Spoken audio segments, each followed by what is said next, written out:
All right, we are back for another edition of the Friday FARcast. It's me, your host, your Friday FARcaster, Robert Phoenix, and we shall be joined shortly by none other than Dani Katz, one of my favorite people to have on the show as a semi-regular guest. And we're going to find out what's happening in Dani world. But before I bring her on, just let me give you a quick peek at her website, which is danikatz.com. And you can find out more about her work. Let me see if StreamYard will grace me with it. Look at that. StreamYard likes Dani's site. So you can find out more about Dani's work right there, and her services, her writing. You can subscribe to her newsletter. And she has books. And look at all these great recommendations. Richard Rudd, David Martin, Vicki Willis, Shaman Durek, the late, great Antero Ali, and of course the Gold Pill podcast. Dani has a number of offerings, coaching, consulting, digital courses. Let's check out her books. There they are. The Language of Betterarchy, which I have a copy of. Excellent book. Word Up, Pop Propaganda, and Yes, I Am. So there you go. There's a little lead-in look-see to Ms. Cass, who should be joining us shortly. I guess I should take this advantage or this opportunity to also talk a little True Hemp Science before we bring Dani on here, the sponsor of the show besides myself, Robert Phoenix. And True Hemp Science is your one-stop shop for all things CBD. I had the prop with me yesterday. Where's the prop now? You'll have to imagine the prop. Oh, here it is. So the imaginary prop just became real. Right there. There's a little dropper of alumina. And you know what? I think I might just dose. I'm going to dose right on the air. Here we go. It's going to make the show about 5% better.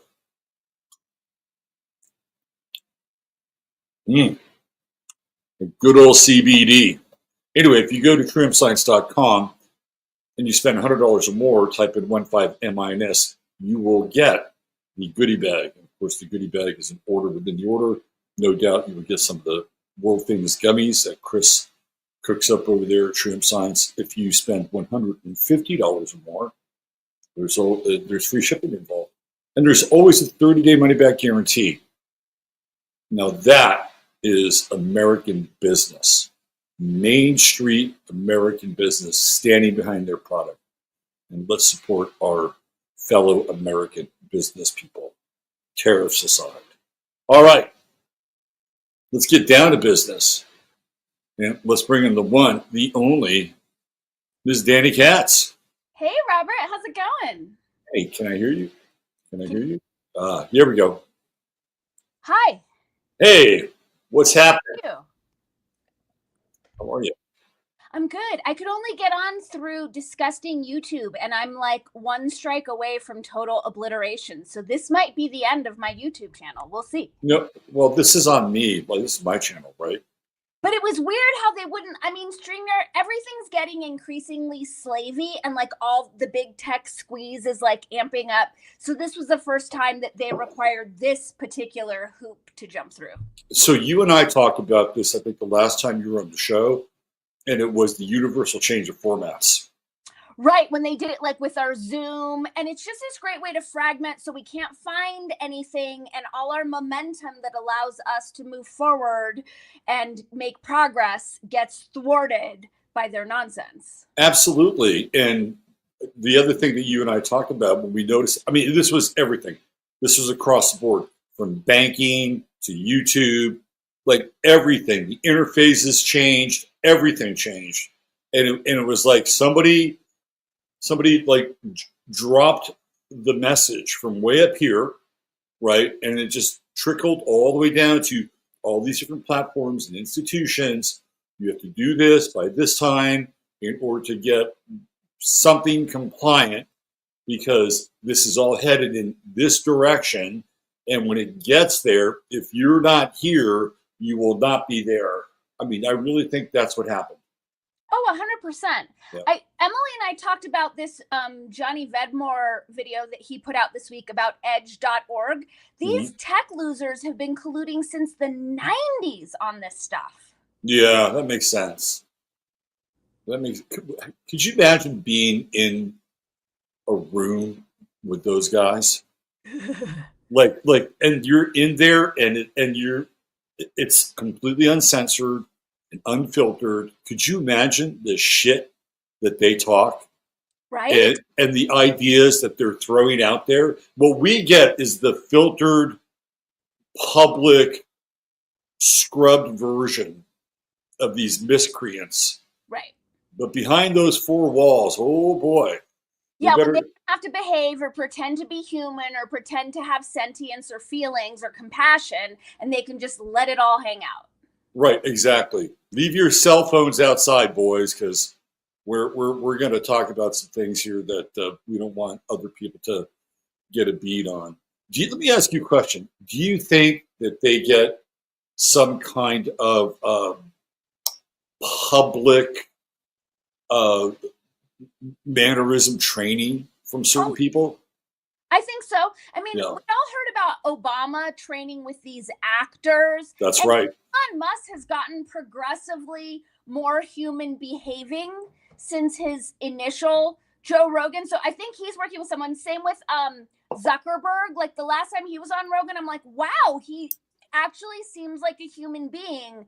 They have so much money. I mean, and they're so focused on public persuasion and public perception. I bet it's a pretty large budget for them. Sam Altman is another guy who I think probably gets some coaching in being human. But they're like they hire human coaches. Yes. Peter Thiel clearly hasn't gotten the message yet. Peter Thiel obviously has gotten the budget version of the human coach. Right. It's weird. It's like he could afford the good version and he could really use some help. But he has all his minions, everywhere in Trump's realm. So maybe he thinks he doesn't have to try anymore. Right. But he should give up the talk show circuit because it's clear that his human mentor is failing miserably. Correct. And maybe he needs to, invest a little more money in a. He seems like he might be a bit of a cheap asshole. Maybe that's why. Maybe something. Yeah. But he's certainly not doing a good job at convincing us that he's human. I just need to. I'm sorry, Robert, but before I logged on, it gave me the option of touching up my appearance. I just want everyone to know I don't look like this. Like what? You look great. I look like I'm 20. I'm like, wow, when they said touch up, who knew it was going to go to this realm? Oh, yeah, exactly. Wow. Yeah. Okay. So everybody, if you're out there, just picture Dani looking far less attractive and much older while we're doing this. Yes. Okay. Well, it's always great to have you on. And, one of the things that, I kind of I texted you the other day was, can you feel the chaos? Oh, yeah. Yeah. Can you feel and you said yes. And then you told me you were going to a city council meeting. So I want to hear about the city council meeting. And then let's jump into the turgid waters of the chaos of our times. Okay. So, I'd started going to the city council meetings when they were on Zoom during the COVID regime. Mm-hmm. And it was funny. Anytime I would show up, the mayor would cut our 2-minute allotment of constituent weigh-ins down to 60 seconds. And I was like, wow, what a democracy. Well done. But I've started going. This is my third time going in person because of the obelisk situation and the generalized demoralization happening here in Santa Fe. We've got homeless people on every single corner. We have these signs where they're promoting fentanyl. So Santa Fe's version of like the war on drugs, they have these signs everywhere with 2 fentanyl pills. And it says, don't take fentanyl alone, have a buddy. And then not only are they incentivizing this nonsense this way, there's a proposal up to build free pallet housing for all the homeless who come here in droves from all over the country because of all the free social services that they get here.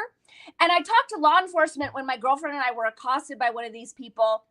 They said 90% of their calls are about these homeless people, but we have full media control here. So no one knows about any of this. But a violent Antifa mob pulled down the obelisk in the plaza at the end of 2020.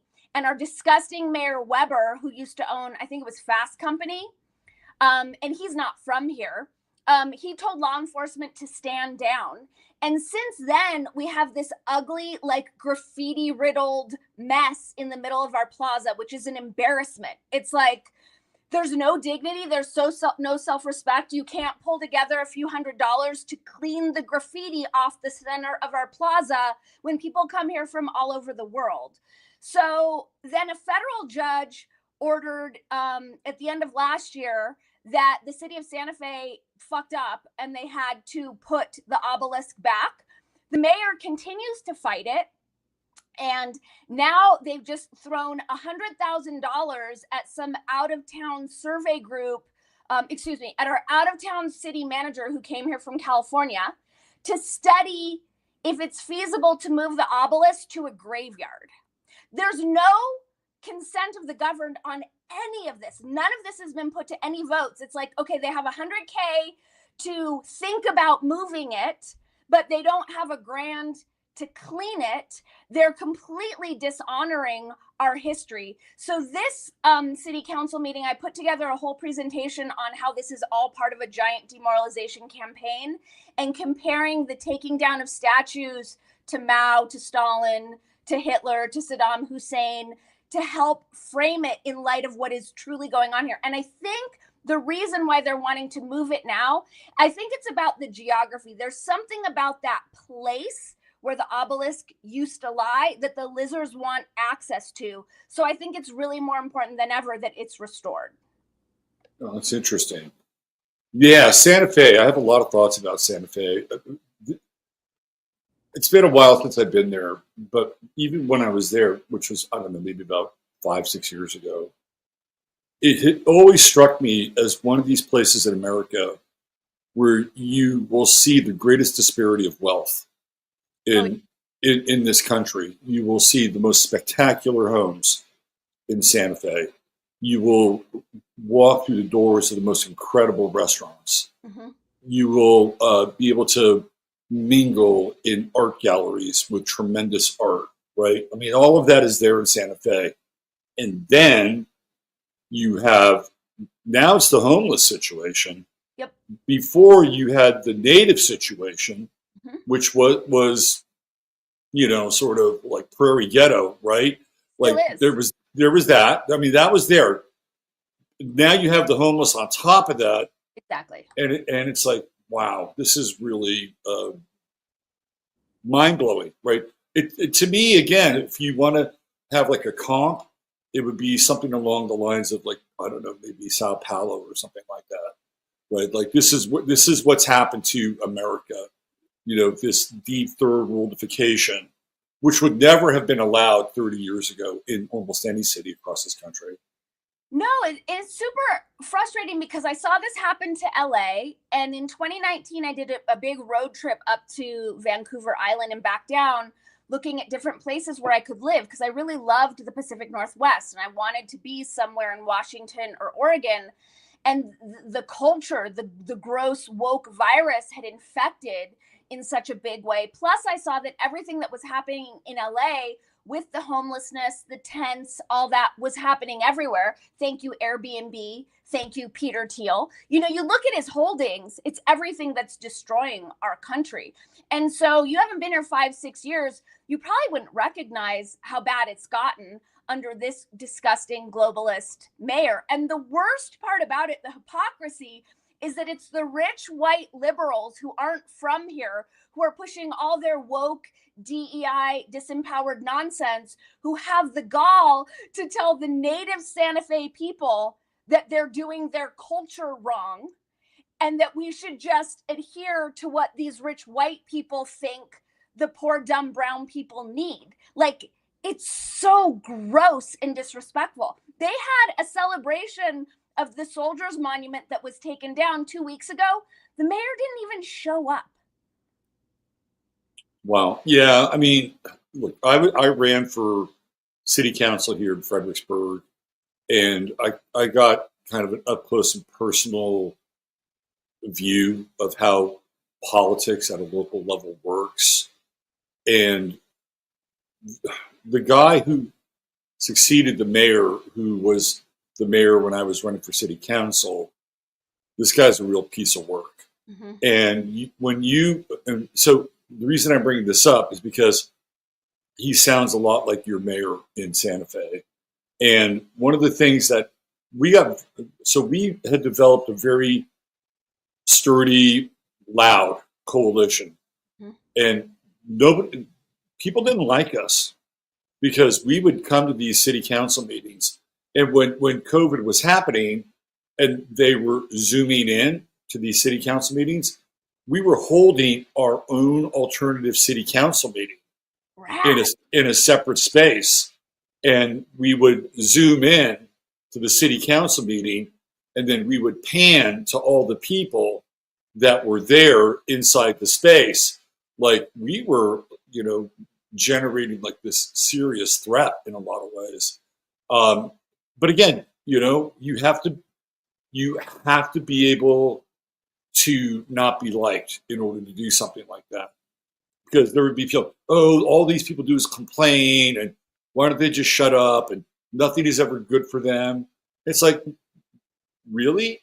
You want your city government to have a number on their website for people to call just in case somebody walked into a local business without a mask. You want that as part of your government? You want a giant traffic sign flashing on your way into town telling you where to go to get your shots? Is that really what you want for your city government? There's a reason why we were vocal about all these things. Dani, I want to get back to your mayor situation in a second. But Dani, my takeaway was that, and I hate to say this, but most people enjoy their slavery. Yes. And this is like a tough lesson that I'm still integrating and allowing to set in. And I mean, my astrology. I've got 4 planets in Aries in the first house with an Aquarius sun and North Node. Like, my soul likes to pretend that she can flip this. I've created more distance for myself by understanding this is a game and it's probably not going to go down that way. But the other thing is because I've been a journalist my whole career, I'm so frustrated by the censorship. I mean, I've been banned from every paper in the state. They have a total stronghold on all the social media in New Mexico. So it's really the only place where I get 2 minutes every other week to get something on the public record that indicates some opposition to their bullshit. But the other thing is that I make a concerted effort. I don't just go there to complain. I have solutions for them every time. Every time I'm giving them different solutions. And this time my goal, because it's an election year, was to start a mutiny against our mayor. So while I called out the mayor for his disgusting, demoralizing legacy, I spoke to the city council and said, you don't have to be part of this legacy. You can make a different choice. So I'm trying to be solutions oriented at the same time. I mean, it's tough when we only get 2 minutes, and it's so lame. Usually you get 5. They usually get 5 minutes. They get you down to 2. That's a travesty. 2 minutes. And it's like, I always remind them, I'm like, you people work for us. Like, your phone numbers are not available. Well, theoretically they do, but because they're a corporation, that relationship is skewed. Exactly. But like the auspices. So if you're allegedly representing the will of the people and the will of the people get 2 minutes to communicate with you every other week, your whole organization is a fraud. And how do you assholes sleep at night? But I don't know. That's a really good question that I want to return to. Right. So getting back to the mayor situation here. So the mayor gets swapped out. You got a new mayor, and the old mayor I liked. He wasn't the brightest guy, I mean, he was smart enough. He wasn't the brightest guy, but he also was kind of open to like talking, and he was kind of invested in the old model of governance. This new guy comes in, and he is he's a drama guy. Like like drama coach, voice coach, local, like theater. So that puts him in a completely different camp, right? Right. First thing he does is he changes the location and the time of the meetings where people can show up, right? Normally, it was very accessible. I believe it was the first Monday of every month, or first and second Monday, one of the two. And it was in town, and it was at the police station, and they had a conference space, a pretty good sized conference space. Easy access. People could get off work, have dinner, shoot over, and be a part of the city council. This guy changes the meeting time to 9 a.m. on Tuesday morning and sticks it in a golf course on the outskirts of town. So no one with a job or kids can attend. Exactly. Ew! Exactly. Like, it was so intentional. And this is what we have to put up with on a local level, right? It's vile. So, man, when you start to peel back the layers on this whole thing, city managers, bad news. Mm-hmm. Total bad news. So my feeling about city government is that all city managers should be eliminated, because city managers are connected to Agenda 21 and 15-minute cities. Like, and even if they weren't indoctrinated through that with their education, all of their peers have like glommed onto this model. Right. And so most people don't want to stand out. Most people don't want to be the nail, right? Yeah. So they'll just kind of go along with, oh yeah, this is a great idea. This town over here is doing this, and they're getting this government money, so why not us? I can't tell you how many fucking times I heard that. I'm really disappointed to hear this, because honestly, Robert, it was hearing about how active you were in your local government that inspired me to get off my ass and jump in, thinking, obviously delusionally, that I would be able to have a positive impact.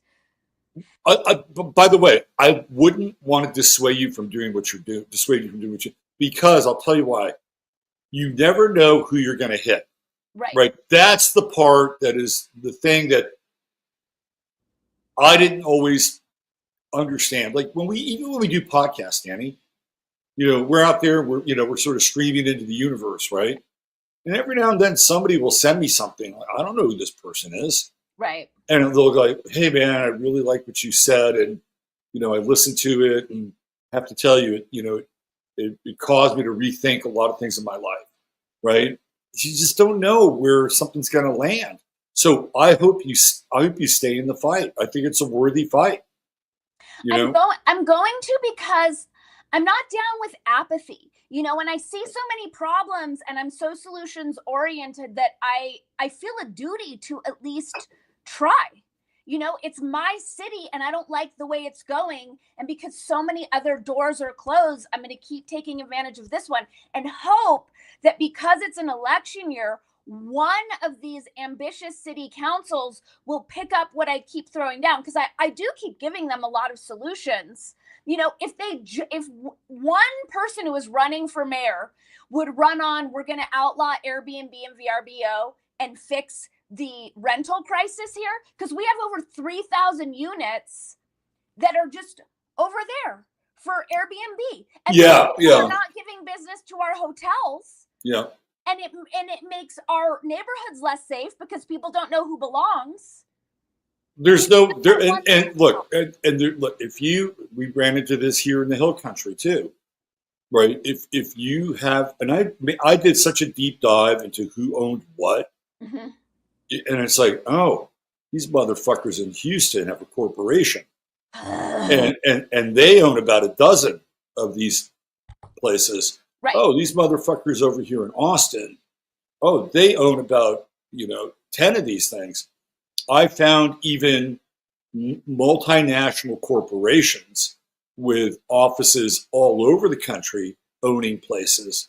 What investment in the local, economy? I mean, they have some investment in the local economy, but what investment in sort of the local culture do they have? Exactly. Zero. Exactly. In fostering healthy relationships by renting to people who live there and care, just that tiny piece alone.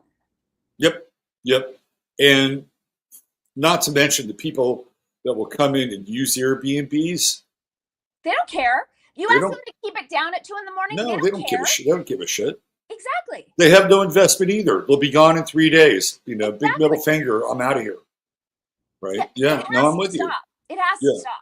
Yeah. I mean, for me, the whole Airbnb verbo, and look, full disclosure, if there's an Airbnb that I think I could stay in that is like interesting, I mean, I'm going to do it, right? Like I'm not completely anti-Airbnb, but usually those things are going to be like, I'm going to go see my son in Kansas City in June. And there is an Airbnb, which is right across from the baseball stadium.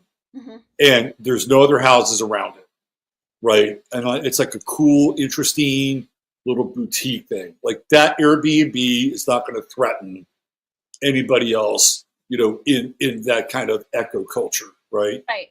So, I'll do it. But usually if I'm going to do it, it's going to be something interesting or unique. That said, this whole thing has become like the kudzu or the red algae of our experience here. And look, again, this is one of the big points of contention in Fredericksburg. There were people who had 1 or 2 extra homes that lived there. They're not corporations. They don't live in Houston. They actually live in the town, right? And so they'll have 1 or 2 extra homes that they invested in. And for them, that is their version of capitalism. I get it, right? I get it. Are you going to be able to afford to start a business on Main Street in Fredericksburg where the rent for your business is going to be upwards of $7,000 a month? No, I don't think so. So if you want to participate in the capitalist scheme and the American dream, what are you going to do? You're going to look around. Where's my opportunity? Well, my opportunity is to have an Airbnb. Maybe have 2 of them. Now, for these people, I give them a little bit of slack. Why? They actually live in Fredericksburg, right? They live there. They have some, buy-in to the place, right? But what do you do? This is a question I'm going to ask you. What do you do when somebody who is a free market economist says, hey, it's a free market. People can do whatever they want, right? This is how people make money. This is the American dream. Like, why would you want to put a cap on that? How would you respond to that? So I have a little bit of ambivalence around this because I speak a lot about spiral dynamics and first tier versus second tier consciousness, right? So first tier consciousness is me oriented. I get what I want. Fuck everyone else. Is it okay that I swear? You can say anything you want here. Okay, thank you. Second tier consciousness is more concerned with the health of the whole, and people are at their level of consciousness, honestly, right? So this is my current inner ambivalence of holding disdain towards the selfish people who are not helping out our community, who is in a severe rental crisis. So the way it is here, I don't know how it is in Fredericksburg, but renters are living in a constant state of low to high grade terror of if we have to move, because it's horrible out there and the prices are off the charts, and the imbalance of power between the landlords and the tenants is so out of control. So it's doing the larger community a disservice. When I go to rent a place, I give them my bank information, my credit report, my social security. I get nothing about the landlord whatsoever. They're not. That's a really good point. Really good point. And because of what has happened to our rental market, we have more and more slumlords who won't fix anything because they don't have to, because they know that they could just boot whoever is in there, double the rent, and probably get it. Because we also have these California douchebags moving out here who don't care about the local culture, don't honor it. They just want what they want. So the one part of me that is a total free market capitalist is like, yeah, people can do whatever they want. But the other part of me that loves Santa Fe feels this weird urge to safeguard it and make sure that everyone here is well taken care of before we jump into massive profits. Like if people have a spare house or a spare room, great, rent it, but rent it to someone who lives here and is invested in the community, and stop taking business away from our local hotels who are still struggling post-COVID. So I think that my perspective on it is marred by tending towards wanting to safeguard the whole. But at the same time, I don't want to live in a communist, realm where we're capping how much money people can make. I just don't like the blatant selfishness. Well, there's a real distinction between LTR and STR. Like the old model was LTR, and you could have a couple of homes and you had long-term rentals. Right. And believe it or not, whether you were using those properties as a tax write-off or whatever you were doing with them, or you were actually making money from them, and you could make money from them. Let's say the mortgage on your one LTR was, I don't know, $800 a month, and your rental fee for like a 3 or 4 bedroom house might be $1,500 a month, right? You're still making money, or you still have some depreciation you could work with. It was a model, right? It was a model. The STR is the same model on steroids. Right. So you're making $800 a week versus $800 a month. And so people sit around and go, let me see, $800 a month or $4,200 a month. Which one should I choose? Oh, I'll do the $4,200 a month one, right? And that is a short-term, short-sighted view of this whole model, right? Short-term, short-sighted view. And to your point, it degrades the current rental market because these landlords don't give a shit. There's less inventory on the market. They can jack the prices up. And then all of a sudden you got a bunch of people on the streets taking fentanyl. Gee, I wonder how they got there. Exactly. And it was a big deal to finally get young people to stay in Santa Fe and to move to Santa Fe when they built the Meow Wolf, kind of their permanent thing. And I have my own issues with Meow Wolf. That's a whole other show. Yeah, that's a whole other thing. And I'm not necessarily a supporter per se, but the young people can't afford to live here anymore. And I see how it's affected me. I see how it affects my friends. It's like, this very high stakes game of, what was that game where we went and they would like keep pulling chairs out? Oh yeah, musical chairs, which even as a kid for me created so much anxiety that I pretty much could barely handle it. That feels like, just every day, with the current global apocalypse is like, are they going to pull out the next chair? Right, exactly. I mean, so when I was living in Fredericksburg, and this is part of the election story, I'm like, oh yeah, I'm running for city council, and guess what? These people who have been renting from just put this house up for sale. So, and at that time, so this is what 2021, 2022, and I'm like, shit. If I actually win, I have to stay in this city.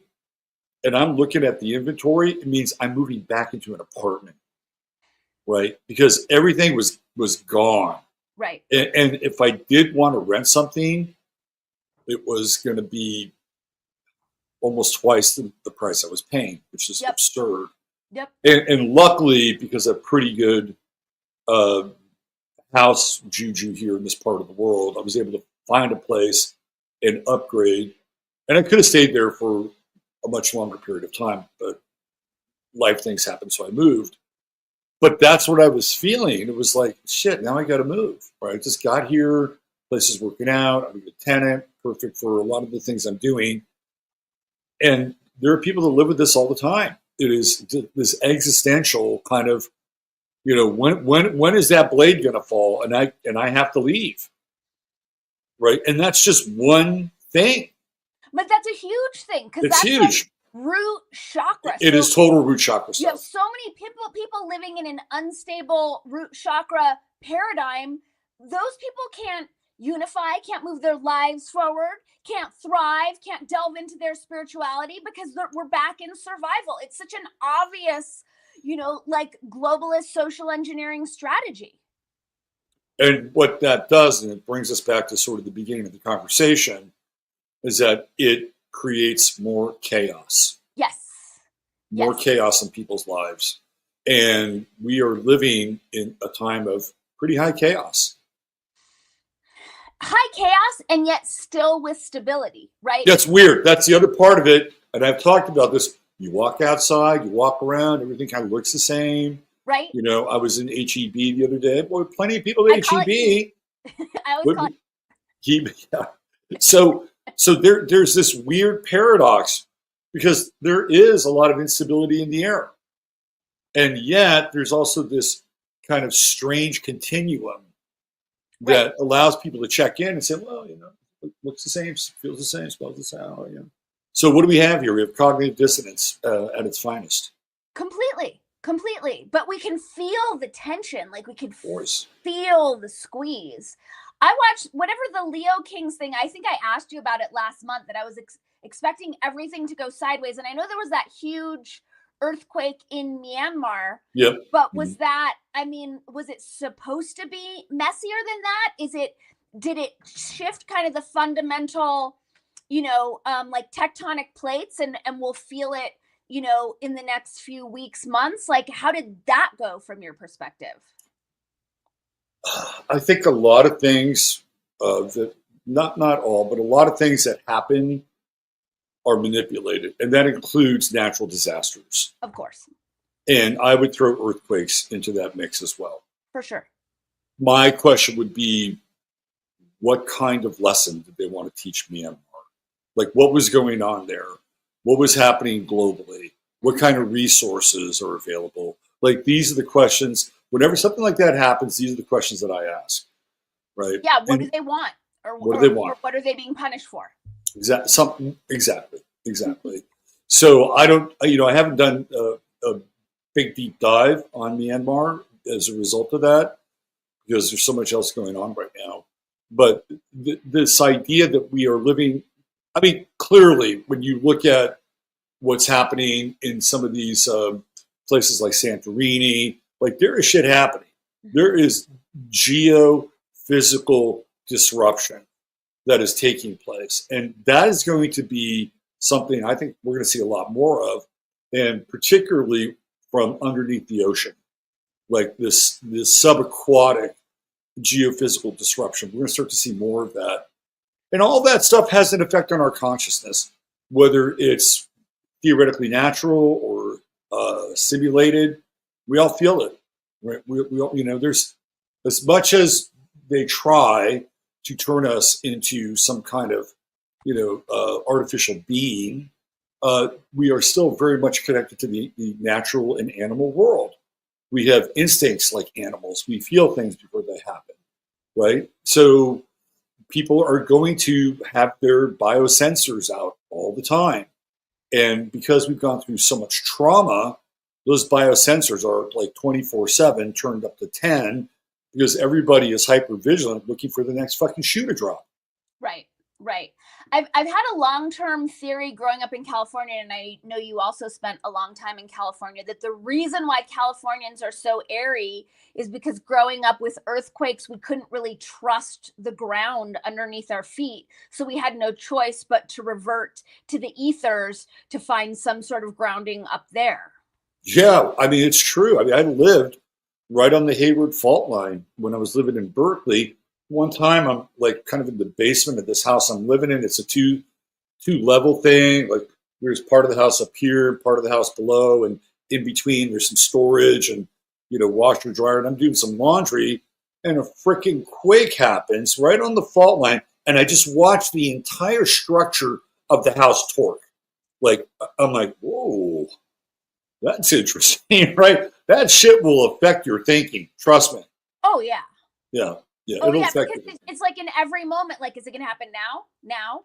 Yeah. Driving under any underpass to this day it's like that musical Chairs anxiety. Like, can I just make it under the underpass before it collapses on my car?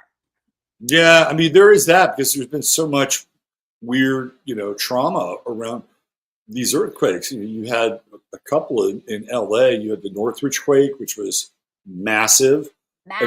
And then there was another one back in the 70s, which was really huge. And of course, we had a couple versions in California that were also pretty damaging. Were you there for the 88 quake?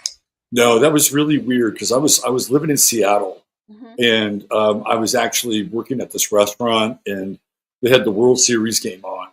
And of course, I'm a big A's fan, A's Giants. And I'm watching the game. I got tables, and I'm trying to peek in on this game. And all of a sudden it goes, I'm like, what the hell? Right? And then I see this guy, his name is Van Amberg, and he was a local newscaster. He's on the screen. And all of a sudden he's talking about this earthquake. And it was, wow, it's like, this is heavy duty, man. But I wasn't there for that. I had done the Pacific Northwest thing before it got completely woke. And seeing that from a distance was very odd. It was because I had a lot invested in living there and growing up there. I knew people there, and seeing this major disaster take place in a place where I'd been 6 months before that was unusual for sure. Yeah, I'd grown up with a lot of little quakes, and that was my first big one. And I was getting ready for school, and I was standing on one foot putting on my sock, and I thought a car had run into our house. I went flying across the room. Well, that'll get your attention. Yeah. Yeah. Big and time. that was in San Francisco. Like, that wasn't even anywhere near LA. Yeah. For me, the earthquakes that I grew up with were more social, right? So I was born in 1960, and I was living in California. I was living in the Bay Area when the Zodiac Killer was shooting people, right? So, you're walking, and I was a latchkey kid. So I'm walking home from school, looking around. Is there somebody with a rifle, hanging out from their window? And I'm thinking about some 9, 10 years old, whenever that was happening. And then you had all this other kind of high strange. It was like, if there wasn't high strange happening on a semi-weekly basis during the late 60s and early to mid 70s, something was wrong, right? Like, something was wrong if some shit wasn't happening. Yeah, it's interesting hearing you say that now. I mean, what a great way to indoctrinate us, because of course there was the Manson stuff. For me, it was Richard Ramirez, and he was going after 2-story houses, going in through the window. I remember sleeping at the top of my staircase for weeks because I was so terrified he was going to come in through my window. That's a version of what I'm talking about. Yeah, right? Exactly. But kids these days, they don't have these particular issues. Kids these days have it so psychically soft. They don't know what the hell. They have it so good. No, really, I mean, it was bizarre. What did Angela Davis do? Oh, she gave some weapons to these guys who were on trial in the court in Marin County, and they hijacked and kidnapped the judge and had a shootout. Oh, that's just a normal fucking day in the Bay Area. Right? This went on all the time. Right. Patty Hearst, she gets kidnapped. Oh, now she's a terrorist. Now she's robbing banks. Now she has a new name.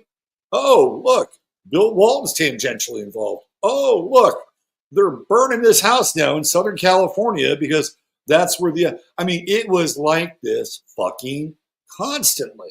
Well, then we also had the snakes in the mailbox. Oh, razor blades in the Halloween candy. Right. Yes, the snakes in the mailbox. Oh, yes, that's our boys at Synanon. Right. Oh my God, the whole Synanon story is crazy. And that's a Southern California, Northern California thing. Yep. Like there were two, if people don't know who Synanon is, man, it is an absolutely nuts story of a guy who decides that he's going to help cure heroin addicts, you know, and we can get into that sometime. But it's another one of these weird kind of mind control operations. Exactly. His name is Chuck. What's his name? Chuck. I'm blanking, and Emily and I did a whole show on it, and my mind is a total blank at this point. I just need to remember his last name. It's Chuck. Hold on. Synanon. Did he have? I feel like Chuck Dieterich. Chuck Dieterich. Dieterich. And there's actually a movie. Like they made this movie called The Synanon Story, and it's an actual movie about Synanon. And some of the people who were at Synanon are actually in the movie. And the thing that was also interesting about Synanon is that they were connected to jazz musicians. And jazz musicians at that time, of course, were big heroin addicts. Right. And the thing that separated Synanon, and so Chuck Dieterich, let's give people a little bit of background. Chuck Dieterich was one of these guys that has some things in common with other people from that time. Like he has a history in a place that's not from California, Ohio or Indiana or some shit like that, right?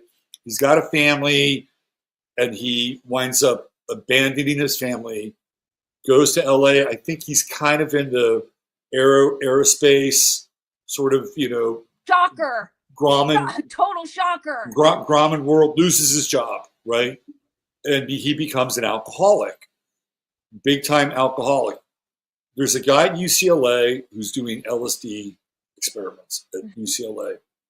And Dieterich has one, he goes there and has one of these trips, right? And apparently he was like, you know, just completely gone for like 3 days. And he decides that his life mission is going to be to help heroin addicts, because at that time, there was this belief that if you're a heroin addict, you couldn't be cured. Like AA wanted nothing to do with heroin addicts. So he starts this thing called Synanon. And he creates this whole kind of, I think it's either Malibu or Venice, somewhere around there, right? He gets this house, and it kind of takes on a life of its own, and all these people go there to get clean. And the jazz community goes there, and a lot of celebrities would go there. Like Leonard Nimoy was somebody who hung out at Synanon a lot, and they would go there because they would have like fucking jazz musicians playing, right? Like it was like kind of a cool hang. Right. But the other thing about Synanon is they had this kind of modality that this Chuck Dieterich, I don't think he created it, but he certainly perfected it. And the modality is that you would have a person who would stand on a chair in the middle of the room, and everything was fair game. You could throw anything at this person about who they were, what they were, how they got there, and they had to stand in that, and they either had to defend it or they had to cop to it. Now, to Dietrich's credit, he would put himself on the chair every now and then. But it was that chair moment that would deconstruct people, that would facilitate their, you know, their healing process with heroin. So it grows tremendously. And he gets into the same kind of weird beef that L. Ron Hubbard gets into with Scientology, and that's nonprofit status. Yep. Right. And so there's this arm wrestling for nonprofit status with Synanon. But he's a lot like another guy whose name is Werner Erhard. And Werner Erhard, that's right. Yes. And whose real name is Jack Rosenberg. Same story. Lived in another part of the country, Ohio, Indiana, leaves everything behind, goes to California, starts this new thing. Yep. And so all these people were coming to California and doing this, you know, And they're not, there's this other guy, Jim Baker, Source Family. Do you know that story? Well, I used to go to their restaurant. And I know I saw actually I know Jody, who did the Source Family documentary. Yeah. Yeah. I actually interviewed two of those people. It was one of the women. It was what was her name? I know you're talking about. She was making the rounds for a few years. Electric something. Yeah. I actually interviewed her, and I think I interviewed this other guy who was like the computer programmer that lived in Hawaii. But another fucking weird story, right? Now, Jim Baker grew up, I think, mostly in Southern California. Mm-hmm. Who was he friends with? His kind of adopted spiritual father was the guy that did Bragg's, the whole Bragg stuff. Oh, that's interesting. Yeah, like he took Jim Baker under his wing. Okay. And Jim Baker was voted like the strongest boy in America at one point in time. And then he starts this weird thing called the Source Family. Right. And it's like California is just fucking crazy during this time. It's so weird. It is off the fucking hook. Yeah. And then you also have this guy. Do you know Harry Hay? You know who Harry Hay is? No. Okay. Harry Hay is really the father of modern gay radical politics. Okay. Harry Hay was circulating through Hollywood, and he was this very kind of strong anti-hetero kind of gay political organizer. And two of his more famous lovers, this will shock some people. One was Will Geer, who played Grandpa on the Waltons, right? That was one of Harry Hay's lovers. And the other was this guy, I think his name is Rudy Geller. And Rudy Geller was this kind of fashion dude.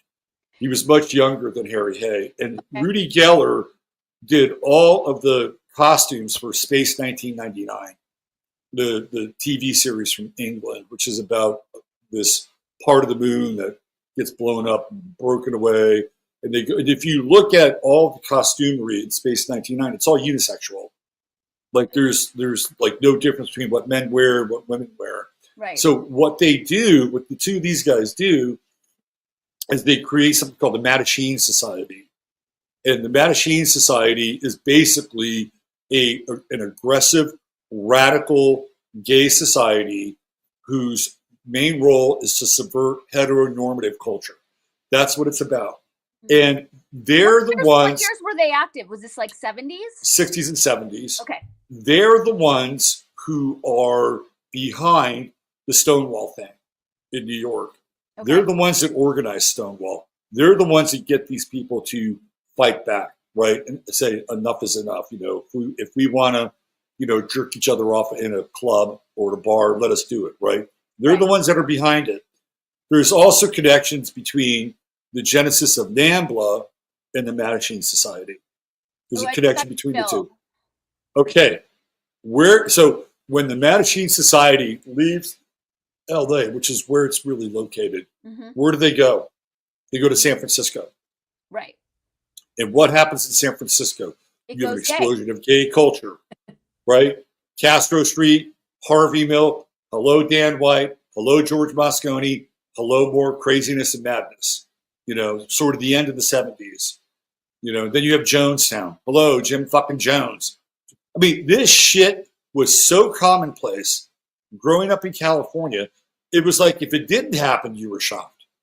But then when you look at it and you look at all these players and all these people, there seems to be one common theme that's connected to all of them.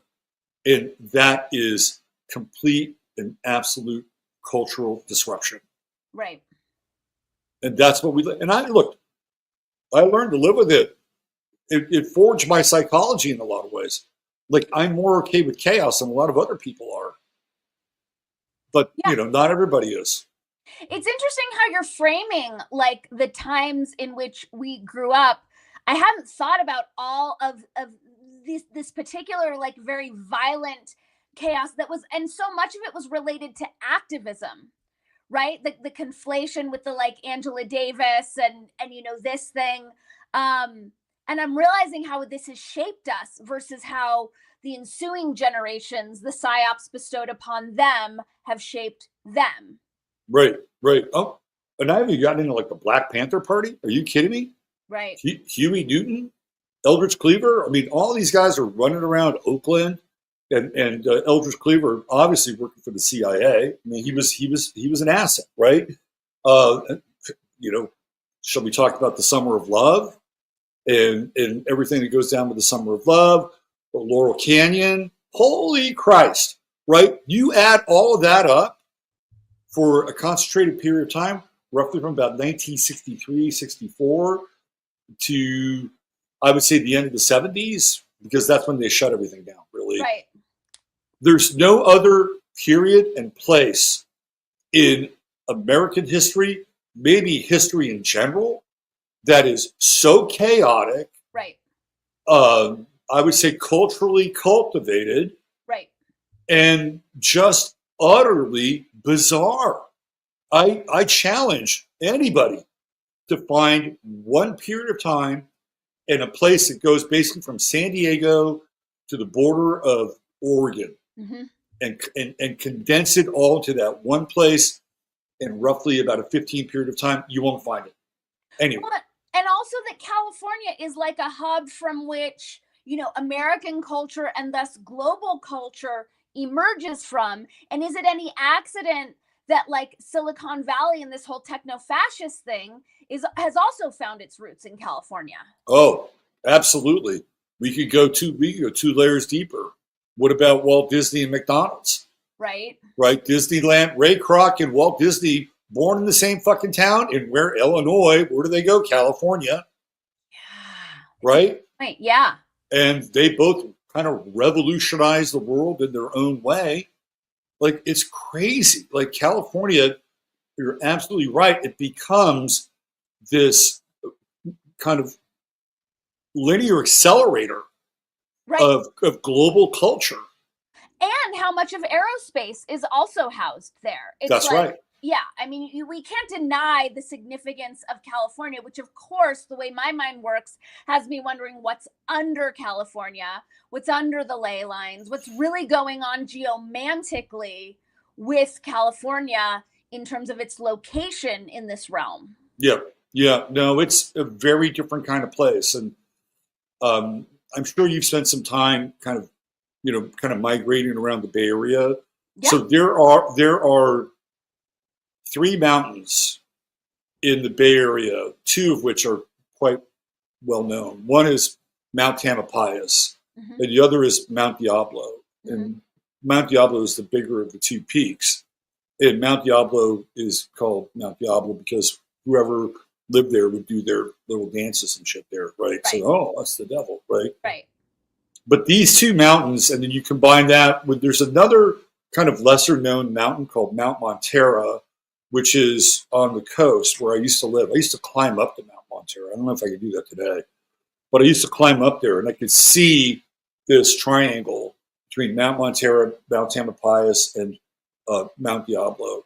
So these 3 mountains there are these interesting focal points for energy. Right. In the Bay Area. There's a 4th mountain called Mount Hamilton, which I actually live near. I've lived near all 4 of those mountains, by the way.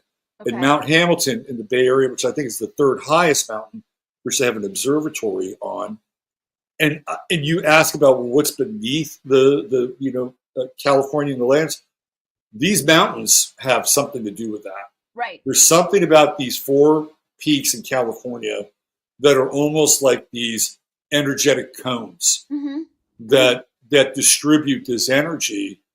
And Mount Tamalpais, of all the 4, I think is probably the most powerful, mm-hmm. because when I would go from, and maybe you experienced this, but for those of you who've not done this, when you cross the Golden Gate Bridge, you enter the Rainbow Tunnel, mm-hmm. right? You enter this they have these rainbow arches, yep. that take you into Marin County. Yeah. And when you're on the other side of that tunnel, everything feels different. It feels like, whoa, what's going on here? This is a different kind of place. Well, that's Mount Tamalpais. And it's like a very profound, kind of very magical place to hang out in, right? But then, you go down into Marin County, and what do you have there? You have ground zero for the New Age. I hadn't thought about it in this way, but anytime I go through that tunnel and I emerge on the other side, I get so lost. You get lost. I always get lost in that part of the Bay Area. Always. And it's like a different world. It's like you're literally moving into like a portal. You're like going through a portal dimension, different world. Yeah. And in Marin County, in fact, I think, what was that movie they did? I think it might have been called The New Age or something like that. It was basically a satire on Marin County. I think it was done in like the 70s, the early 80s. Martin Mull is in it. And it's kind of mocking, New Age culture. Marin County was ground zero for the fucking New Age. That's another part of this story. Right. Like, Findhorn? The Findhorn story at all? Oh, of course. Yeah. Okay. So Peter Caddy, who was one of the founders of Findhorn, where does he move after he leaves Findhorn? He moves to Marin County.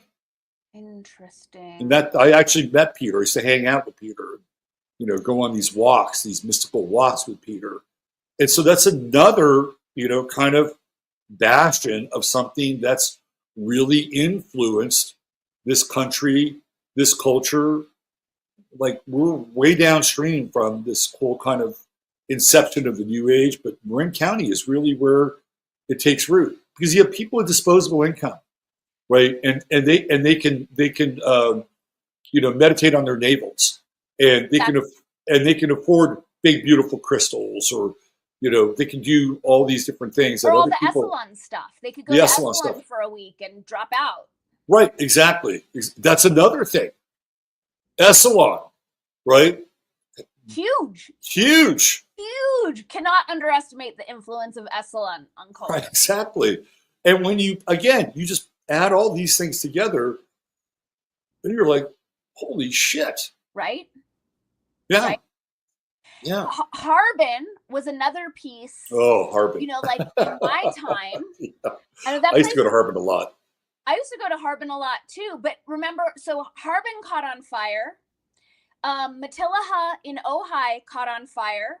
You got the big one, Brighton in Oregon, caught on fire. Ojo Caliente caught on fire. And what happens after all these hot springs catch fire, I think whatever comes through the grants or the insurance, they get corporatized, they get totally taken over, co-opted, and ruined. I think all the hot springs have been targeted as well. That's interesting. So for people who don't know what we're talking about with Harbin Hot Springs, let me paint the picture for you a little bit here. Okay, so like a Watsu? Oh my God. I was going to go there. Sorry. I was going to, you stole my line. I'm sorry, Robert. Can I piggyback on it though? Please. Okay. All right, so Harbin Hot Springs, actually really nice hot springs. It's in Lake County, California. You have to go to a lovely town called Calistoga to get there. And then you kind of wind through these hills and you drop down, and then you wind up in Lake County. And then you go to this place called Harbin. It's an old German style hot spring. Okay. So the New Age takes root there, and they start to populate the grounds with courses, classes, people that are going to be very New Agey, right? And they have three kind of hot pools there.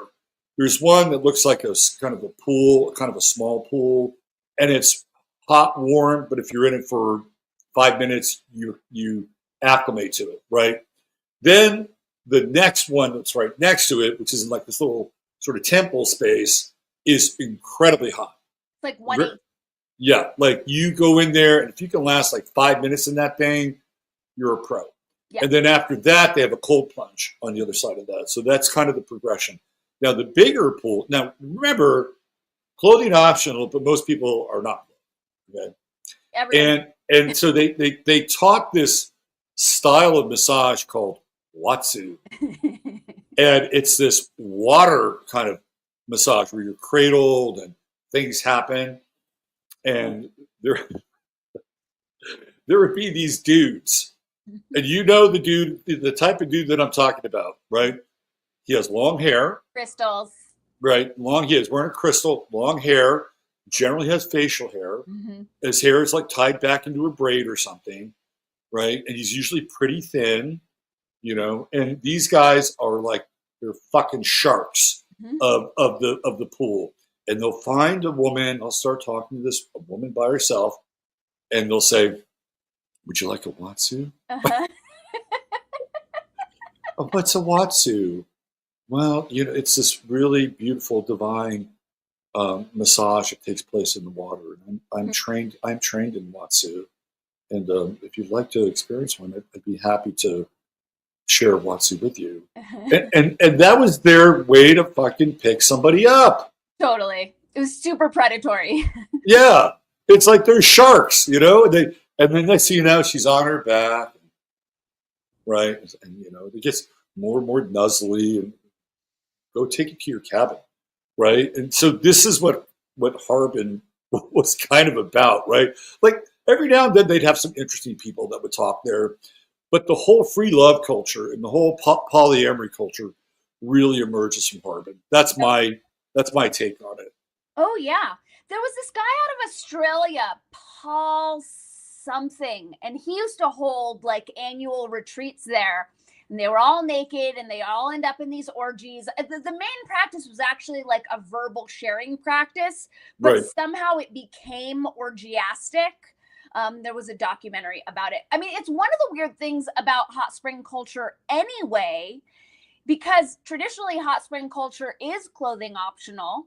Someone like me, I tend to roll solo, and it's just like counting the seconds before some guy like makes his move. Yeah, cue up the Jaws music. Dun, dun, dun, dun, dun, Totally. Totally. Yeah. No, yeah. I mean, Harbin was the thing kind of unto itself. But again, it spawns this whole polyamory culture, right? Definitely. And Which is still very much in play today. I don't know if this is the guy you're thinking of, but this guy's name is Paul. His name is Paul Silby. And Paul Silby was married to this woman named Uma Silby. Okay. And Uma and Paul were part of this poly world, right? Now, Uma was actually very talented vocally. Mm-hmm. Like she was German. Silby was not her last name, but she could do these vocalizations. She was actually pretty talented. Paul was a musician, and I don't know how great he was, but back in the day, I was doing like distribution for unusual music, electronic music, world music. So I knew these guys from this label called Global Pacific, which was based out of Marin County. Mm-hmm. And I get a call from Paul Silby, this guy, right? And he's like, "Oh, hey, Robert, how's it going?" "Oh, good." "Yeah, Paul Silby." He says, "Man, I got this really, really great record. It's me and Uma, and it's just like Deep Force and Enigma, which was like, back in the day, that was like the gold standard for some of this music, right?" Mm-hmm. I'm like, "Cool, okay, well, send it to me. I'll take a listen. It's pretty high standard. Let's see what you got, Paul." I put it on. It was the most embarrassing shit I've ever heard. It was like all these, right? And the beats weren't very good. And the synthesizers sounded like old farts. I'm like, what am I listening to? Like, did anybody ever tell this guy that this sounds like shit? Right. And this is one of the things that happens in the whole new age world. Oh, it's so beautiful. Because it's like so inclusive and everyone can play and everyone's wonderful. Right. There's no fucking standards. It's like None. It's like, are you kidding me? Right. This is like somebody should have, after that first track, somebody should have said, "Don't waste any more money." Right. Right. So, okay, here's another part of the story. Years later, he winds up disconnecting from Uma. And he has this other woman. right? He has this other woman that he's now with, and definitely in poly world. Mm-hmm. But definitely in poly world. I probably shouldn't have said his name, but that's okay. So I have a really good friend who's really, really good at makeup and stuff, right? So it was Halloween, and we went to this Halloween dance party somewhere in Santa Rosa or something like that. Mm-hmm. And she dressed me up like a Russian kind of Cossack person. Okay. And I really looked the part. And I was in character. I was total method acting.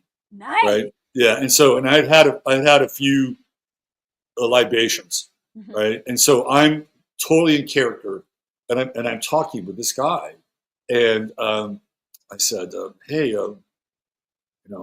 how poly are you with your beloved, right, or something like that, right?" And I'm glad you got the lingo down because yeah, they're all each other. oh, you got to use Everyone's beloved, your beloved. beloved. So how poly are you with your beloved?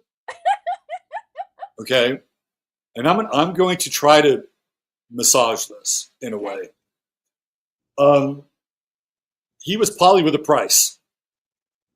Like a monetary price? Poly with a price. I'm like, oh, interesting. I see what we got going on here. Yeah. So he's a pimp. I didn't say that. You said say it. Right. I'm like, oh, this is interesting. Okay. So I'm sorry, I got to go here. And this is true. I'm not lying about this. So Paul winds up having a stroke. Okay. Aw. And half of his face is droopy. Okay. Right. Go to this other party, somewhere else might have been Petaluma or someplace like that. And again, there's a hot tub there and clothing optional. Mm-hmm. Paul, by the way, is always on the non-clothing tip. Right. I have to hand it to the guy because he's out there doing his little, hot tub thing, and he's fucking two-faced, right? He's got part of his face. I'm like, Paul, I may not agree with some of your moral, transactions, but I got to hand it to you. A lot of people wouldn't go completely buff with half their face hanging off their face. Good for you. And I think eventually he kind of recovered from it. I don't know what happened to the guy, mm-hmm. but he's one of these people that shows up, mm-hmm. right? And there's this whole kind of poly scene, and the whole poly thing for me was just some kind of, shitty excuse to make sex sacred, but really just fuck a lot of people. Of course. Right. Of course. We're going to look deeply into each other's eyes for about 15 or 20 minutes, and then we're going to take our clothes off. It was just bizarre. Totally bizarre. California. Super California. Yeah. Wow. The Harbin thing. That brings up. So one time, okay, there's another Harbin story. Do you know who Bogvan Das is? Do you know who this guy is? Yes. Is he a chanter or a... Yeah, he does bhajanans, right? Okay. Yeah, I think I went to a few of his sing-alongs. Chant-alongs. All right. So he had written this book called Be Here, I'm Here Now. Okay. I'm Here Now. It's actually a very interesting read. So if people want to get an interesting read, I recommend the book. It's a really interesting book because he went to India before a lot of these other people went to India. Mm-hmm. His real name is Michael Riggs. He was born in San Diego. I got to learn a lot about his story because I hung out with him for a couple of days at Urban Hot Springs. Mm-hmm. And it talks about how he meets up with Ram Dass in India. Like, there's no Ram Dass without Bogvan Das or Michael Riggs. Okay. Because he introduces him to Neem Karoli. What's the guy's name? Neem Karoli Baba. That's the guy. Yeah. So there's all these dasas now. Right. Mm-hmm. Ram Das, Krishna Das, Das. Right. But Bhagavan Das was sort of the OG. Yeah. And it's about him being there, and then a little bit about his life in San Diego growing up, and then he comes back to the U.S. And he's kind of a celebrity, because he's in that book, Be Here Now. And he's like, oh, yeah. And so he rides the celebrity wave for a while. Oh, yeah. And of course, that sort of dies down. And then he becomes a car salesman. And he gets really good at selling cars. And, and then it gets off into, now his new tantra trip, right? Which is his thing. Right. His Next tantra logical trip. step. Right. So I go to Harbin. And I'll never forget this. It was Super Bowl Sunday, and I went with this lovely person who knew him. And we drove up together. She was going to introduce me, and we were going to spend the night at Bhagwan Das's, cottage on the hill of Harbin, right? It's the second full moon in the month of February, which is very rare because February is a very short month. Right. So this is a blue moon. We're there in the blue moon. And of course, the first thing we do is we go into the hot springs. And then there are people who will be a part of our little excursion with Bhagavan who also show up in the pool. Right. That part of the story will not be for public consumption. Okay. But he comes down, he picks us up in his van, and I'll never forget, he's got this big old, Of course he has a van. He's got a shag Bedroom van. on wheels. Right, exactly. And he's drinking a Red Tail Hawk ale, and going up to the top of the peak. We get up there, and it's me and this group of people, and we're hanging out. And at that time, I wasn't smoking grass or weed or anything, but I was drinking wine. And they're all doing this Bhajan thing, right? They're in, and it's like, I don't really want to be a part of it. Right. Right. Like, I don't have anything against it. It sounds very lovely, but I'm like, I'll cook dinner. You people can sing, which is what I did. Right. Okay. And I'm not even sure how much I should share about this, but that ends. The group of us wind up sitting late, sleeping on the floor, and Bhagwan retreats to his bunk bed, sort of at the top of this little cabin cottage, and we were serenaded the rest of the night by moans and groans. And was it like a loft, so there wasn't even a door? Yeah, of course. Yeah. Of course. It was moany and groany from that point forward, right? And I'm like, okay, well, California, this is what we do here, right? Yep. And so I spent a long time interviewing him, and his story was really bizarre and so one of the things that he talked about, which is fascinating, he said that when he was young, that his mother would drive the family car and he would be in the front seat and she would make his father sit in the back seat. Like this was like part of his psychological kind of conditioning. Like she placed him in front of the father. And it feels to me like everything that he was, and I think he knew this too, but everything that he was attempting to get from women was this idea that he could be in the front seat with his mom. That's what I got the second that you said it. And it's, I back in LA, I dated a married couple for a while. And the wife was the author of the threesome handbook. And we all met at Vipassana, another very California deal. Is that the month where you go to the silent retreat? Yeah, the 10-day silent meditation. 10 days, right. Yeah, exactly. But what I realized from that relationship is a lot of this like poly stuff, and we're so open, and even fetishes, I think, are just pathologies that people haven't worked through. But the problem with the whole polyamorous community and the ethos around it is it creates this shroud around the pathologies that it's something somehow like enlightened and elevated, which elevated is the word I would use. Yeah, which keeps people from actually acknowledging or healing the pathologies that are driving this behavior in the first place. Right, exactly. And then you kind of wrap a spiritual system or ideology around it. Yeah. And the elevated and the what's the word, the rationalization of it becomes. And so many. Oh, I'm sorry, I didn't mean to interrupt you. No, I'm done with that. Yeah. So many of these poly guys will use it as like, oh, I guess you're not evolved enough to be able to handle this. Like they'll weaponize, you know, the poly bullshit to shame women into selling themselves down the river. Because I always wonder when there are women who identify as poly and are playing this way, like, why would you do this to yourself? I see why men would do this. For sure, the way we're wired, our biological differences. But I find it very hard to believe that this is actually serving any of the women involved. There are always exceptions. I recognize that. But I think on the whole, it's just a way for men to like be as base as possible and run wild with it.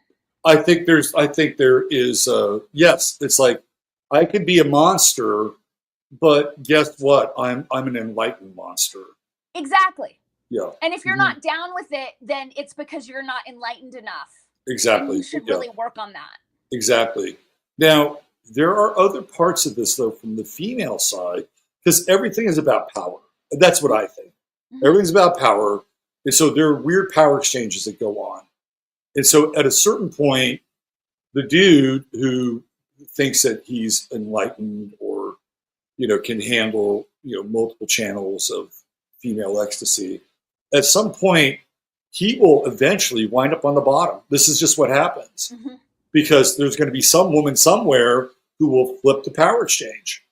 And however they do it, she'll force him to stop screwing other women, right? Like, it's all about negotiation and power on some level, especially when you have all of these like justifications and, kind of, spiritual sort of platitudes or spiritual excuses to do the thing that you're doing.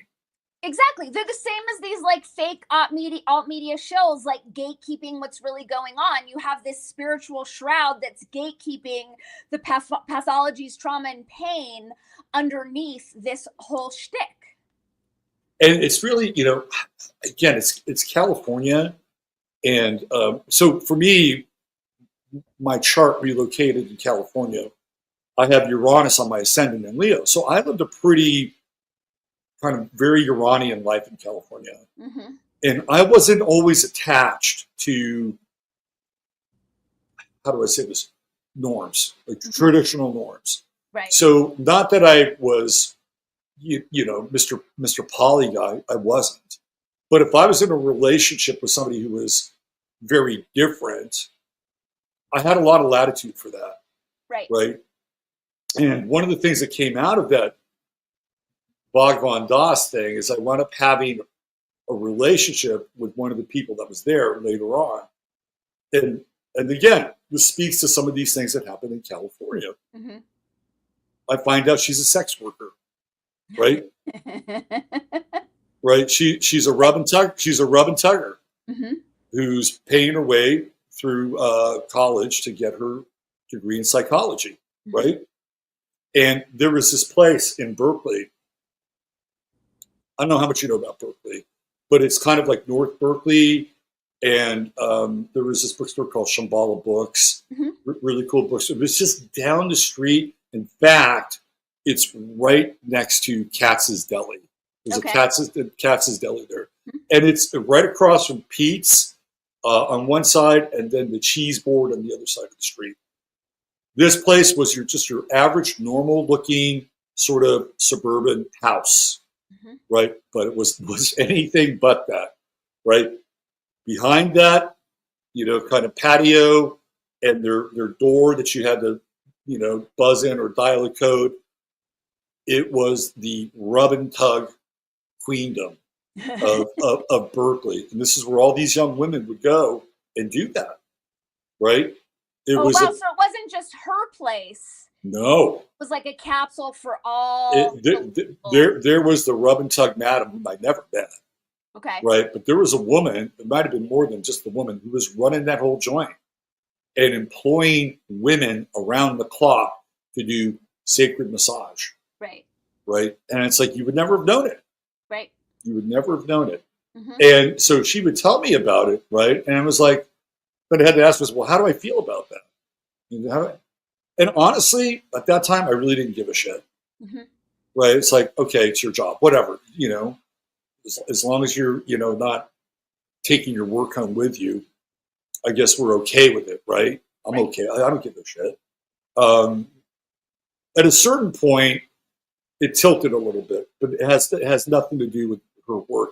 But I'll tell you what was really weird. Every now and then we'd be out in public, right?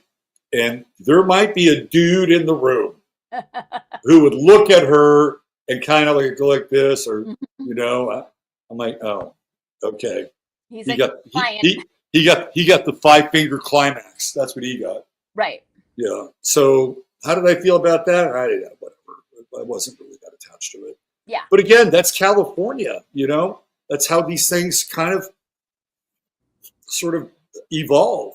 No, she did cross some other lines later, and when she crossed them, I didn't want to have any part of them, right? Because it did affect my relationship with her on a personal level. But others, she was just professional. I got it. To me, it wasn't that big of a deal. Right. Is it? Am I covering it for pathology, Dani? What do you think? By having that perspective? I mean, I think we've all been entrained in this. And it's also I think Californians in general are just way more open. Yeah. Right? So if she's just touching other dudes' penises to make some money, I mean, she's not allowing them into her body, into her sphere. Everyone's got to make a living. Yeah. Yeah. And here's the thing about her. This is an interesting story. She was a Capricorn. She was always in control. Of course. And never wrong. Right. Always in control. Even in those moments where she's being paid to, theoretically be their, little slave for a moment, right? She was always in control, except for one dude. And for you people out here who might find this offensive, you may want to put your fingers in your ear. But there was this one guy who managed to get inside of her brain and get her to do something that she was specifically told not to do with the clients. Interesting. And he managed to get her to fist him. Oh. Yeah. Right? Okay. She was shook. She was shook from this whole thing. And she brought it home and told me about it. I'm like, oh, he had your number, didn't he? Yeah. Who was the one that was running the power current in that relationship in that moment? Even though it was completely submissive on his part, he was dominating you psychologically. That was like a fucking, whatchamacallit,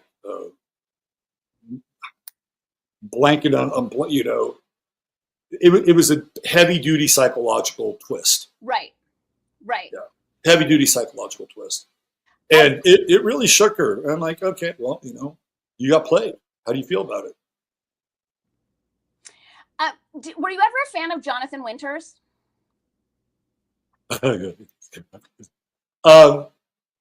Yeah, I mean, I was. There was a genius behind him. Not my style of comedy, but he was clearly a genius and probably not completely mentally well at times. No, he was institutionalized 6 times. Yeah. But what he had said in his biography was, you can't truly know your edge unless you go over them. Right. So I give people props and leeway for having the courage to go over their edges so that they can find authentically where their edge really is. Right. And I think, we have a culture where so many people play it safe and they steer clear of their edges. So, tough lesson for your friend. And, it sucks that she felt like she betrayed herself, and a phenomenal lesson in her authentically understanding her boundaries versus the boundaries bestowed upon her by whoever the madam was of this Berkeley rub and tug. I agree. And, one of the things I asked her is, well, what was it inside you that allowed you to agree to this? Great question. How did you get there? Yeah, exactly. She couldn't answer it. Interesting. She couldn't answer it.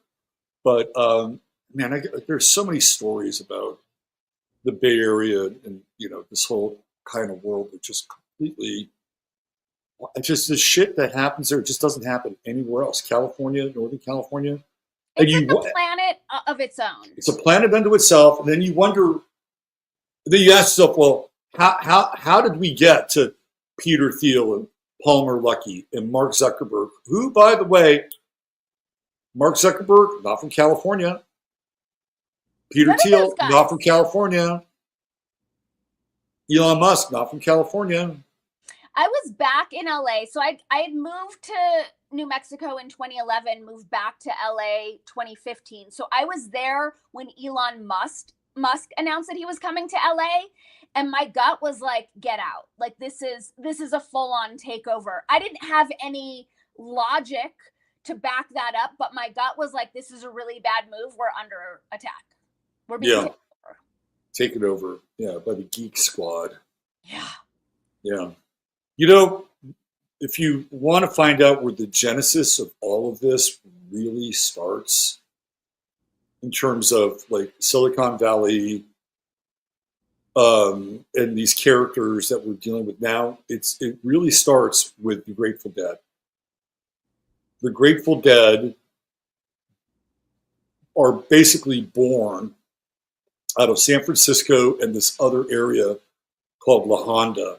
Mm-hmm. I used to live in La Honda. Ken Kesey had a place in La Honda, and that's where they used to have the electric Kool-Aid acid tests, right? Okay. And then the Grateful Dead spawned their culture, but out of the Grateful Dead and their immediate circle of influence, you get a lot of really early adopter cyberculture people, like John Perry Barlow, who is that. John, we went to Burning Man together one year. I knew John. I actually did a friend of mine did an electronic remix for his, what is it, the Digital Constitution or whatever. Digital Freedom. Yeah. Thing or other. Yeah, he wrote it at Davos one year. Right, and he coined the term superhighway, information superhighway. Right. So my friend in New York, Barlow actually married him and his now wife. Okay. And so he did this electronic remix. And then I wrote like a one-pager for it. And I would see Barlow at all these different events. Mm-hmm. But he's also the founder of the EFF, Electronic Freedom Foundation. Yes. And then you have people like Stuart Brand and all these other people that create something called The Well. Mm-hmm. And The Well was the first online community, and it comes out of the Bay Area. So you have, who's this other guy? He was one of the dudes that was connected with Owsley, who, of course, did all the LSD for the dead. It was one of Owsley's cooks, who winds up becoming a major player in Silicon Valley. Let me find you guys' name for a second. So a lot of the Silicon Valley, the genesis of Silicon Valley, comes out of the kind of Grateful Dead world. Mm-hmm. Where they start organically, or was this by design? I'm thinking it could be a little bit of both. Okay. But who is the guy? Let me just see here. So I lived in Richmond. It's weird because I lived in these places where the LSD culture really exploded, like La Honda. Mm-hmm. I lived in La Honda. I lived in Point Richmond, and that's where Stanley and Scully were building electronic equipment. Scully was also one of his acid cookers. And then you have Rock Scully, who was the manager of the Grateful Dead. Nikki Scully, who I met, who was his wife. And she was very cool. She did like tarot, took people on tours of Egypt. So there's I'm trying to find the guy's name though. Did you know David Jacks?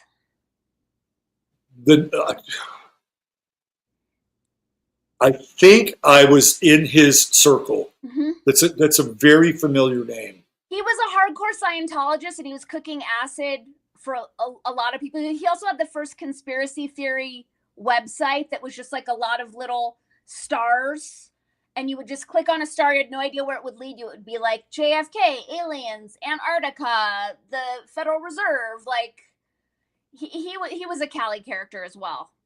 Right. Yeah, I remember the name. Mm-hmm. A lot of this comes in some of that Grateful Dead stuff is also, I think, very much driven by the military-industrial complex. Right. Particularly the use of LSD and the development of a lot of the sound equipment that Owsley was involved with. But there's this one guy, what's his name? Has that been properly unpacked? The combination of the sound equipment and frequency weaponry manipulation with the psychedelics?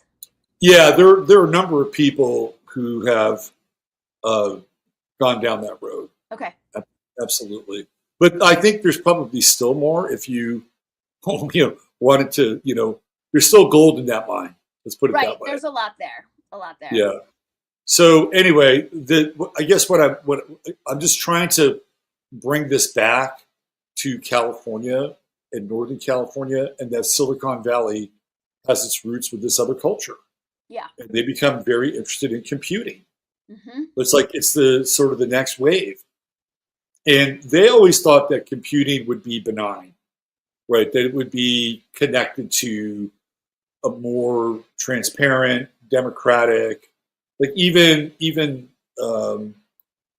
Barlow's declaration alludes to that, right? He alludes to it, but clearly that's not how this thing went, right? But I don't buy it because Larry's leaks of it in the early days when he was talking about it, it felt like he was speaking to exactly what's going on now. I mean, I do tend towards the jaded, but I don't believe that they all thought it was benign. Well, I think some of them did because I think they had kind of an altruistic. I mean, they're coming out of the '60s, and they're looking for Eden, and everything is sort of approached in that fashion. And this was, the kind of the mutation of that time. But there's a very interesting character in the story who is actually from Santa Fe, and he's kind of a bridge between that world and the world of Peter Thiel and Musk. And this guy's he's real deal. This guy's real deal. His name is Jaron Lanier. Do you know about Jaron Lanier? Yeah, he's a futurist. I've been tracking him for a while, and I don't mean I want to hear what you have to say, but have you ever looked up the Futurist Manifesto and what that whole thing is really about? Yes, I have. I find it appalling that these people have the nerve to self-identify as futurists and think we're so stupid that they don't know what they're talking about. So for people who don't know who Jaron Lanier is, he came up with the first physical VR interface called the VR glove. And it was actually, he sold it to Mattel for a shit ton of money, which I don't think Mattel ever really developed the use for. But this idea now that there was a physical interface that you could have between you and your computer screen that wasn't a mouse or it wasn't a keyboard was radical at that time. Mm-hmm. And Jaron grew up in New Mexico, and I believe he's the offspring of like professors or something like from White Sands, or like he comes from like big brain academic genetics, right? I mean, keep in mind Santa Fe Institute is here, and that's their whole thing. So I'd be curious to know if his parents were involved or how close he was. But Jaron Lanier was going to be the poster boy for this whole cyber culture, mm-hmm. which is really what we're talking about now. Like everything that we're immersed in could be put under the label of cyber culture. Mm-hmm. And this was something that was really championed back in the 90s. Like, oh, here we go. Like, it's the, man-machine interface, and we're headed in this direction. It's all going to be much better because we're going to have all these tools that will optimize our experience. What Jaron did is he dropped out, right? He kind of did what Dylan did when they were saying, oh yeah, you're going to be the folk prophet, and you're going to usher in this new era of political awareness. And Dylan said, no, I'm not. I'm going to plug an electric guitar. And so Jaron did the same thing. He completely turned away from any kind of celebrity. Where is he now? Is he involved in this? Because he was the singular poster child for he this. was. He dropped out. Mm-hmm. And I remember one time I was, so this is when I was married, and my wife at that time had a recumbent bike, mm-hmm. and I had my bike with my kid, and Jaron Lanier was on his recumbent bike, mm-hmm. and there was this place near the marina in Berkeley. We'd stop and get food and drinks, and he was there, and he saw her bike, and so we talked recumbent bikes, and he's like smaller. I can't imagine him on a bike. He's a large man. Yeah, I don't mean to be disrespectful. He's a large man. He's a very large man. Large man. Yeah. And and he's a hippie. Mm-hmm. He's like a big, large bear of a hippie. Mm-hmm. And then he got into making music. I think he did an album with Bill Laswell. Okay. But he had Jaron Lanier been as ambitious as these cretins who we're having to deal with now, there's a very good chance, he could have been like the head of the Tyrell Corporation, mm-hmm. because he was there first. He had the technology, he had the interface. He was Prometheus, right? He figured out the way to connect the body to the brain through this glove, right? And he walked away from it, which I actually give him credit for. And he was nudged out. He hates the internet. Good. He hates the internet. He hates social media, right? He did this thing because I think he thought it was cool and it was a challenge. He's really bright, and he's like, super smart. I'm through with that. So again, Bay Area. I mean, he's from New Mexico, but he winds up in a lot of these people. I know a lot about these people because I used to be part of Mondo 2000, this crazy magazine that was. I remember that magazine. That was like so cool. Mondo was the shit for a while, right? Yeah, big. And I got there while the ship was sinking, and I was trying to bail water as fast as possible because I really believed in it, and I thought it was cool. And a lot of it was, again, this kind of LSD, post-Grateful Dead, the beginning of computers, cyberculture interface. Mm-hmm. And you had like Dirk and Sandy Pearson, who were all about longevity and living forever. And, mm-hmm. William Burroughs was touted as the James Joyce of cyberculture, and people like Rudy Rucker. And, they were all moving through the pages of Mondo 2000. Mm-hmm. And that's, if you ever want to, get a sense as to where all this stuff starts, it starts there. Yeah. And it's anarchic. It's kind of punk rock. It's kind of DIY. It's kind of psychedelic. And it was one of those, I know a lot of people that moved to California, moved to the Bay Area because they wanted to be a part of the Mondo scene. Yeah, totally. And it was like, oh, another one of these interesting kind of Bay Area, kind of cultural accelerators. Right.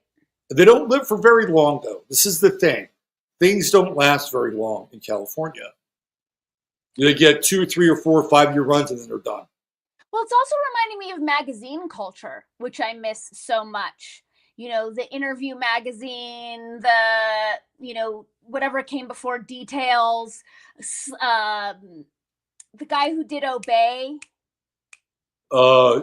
Yeah. Spencer Farley, is that his name?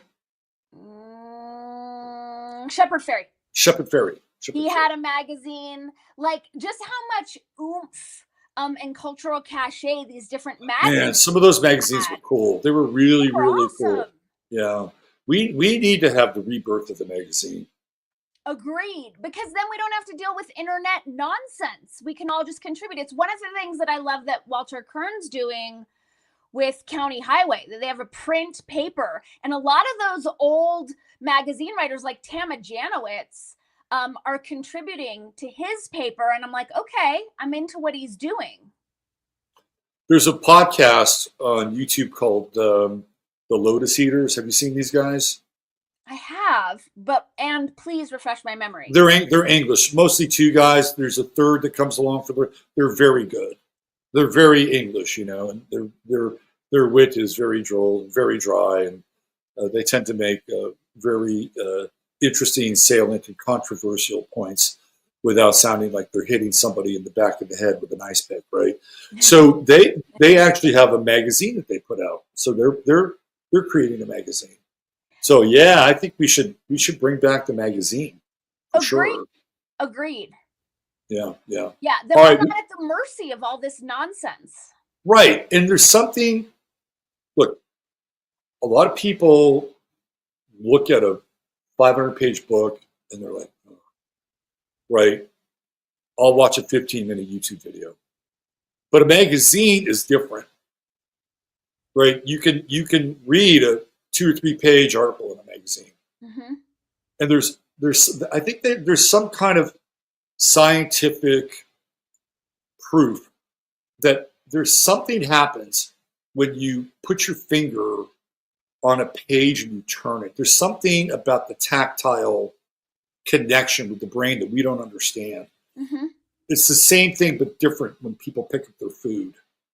Mm-hmm. There's a connection versus a complete disconnect. Yeah.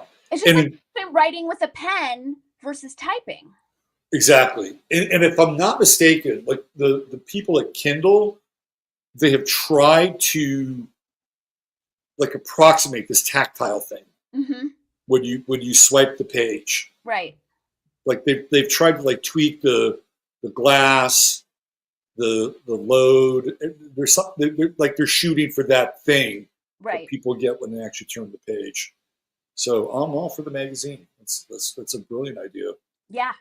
Okay, so with the amount of time that we have left, I think it would be interesting for you and I to sort of circle back to something else that we talked about that we were going to cover.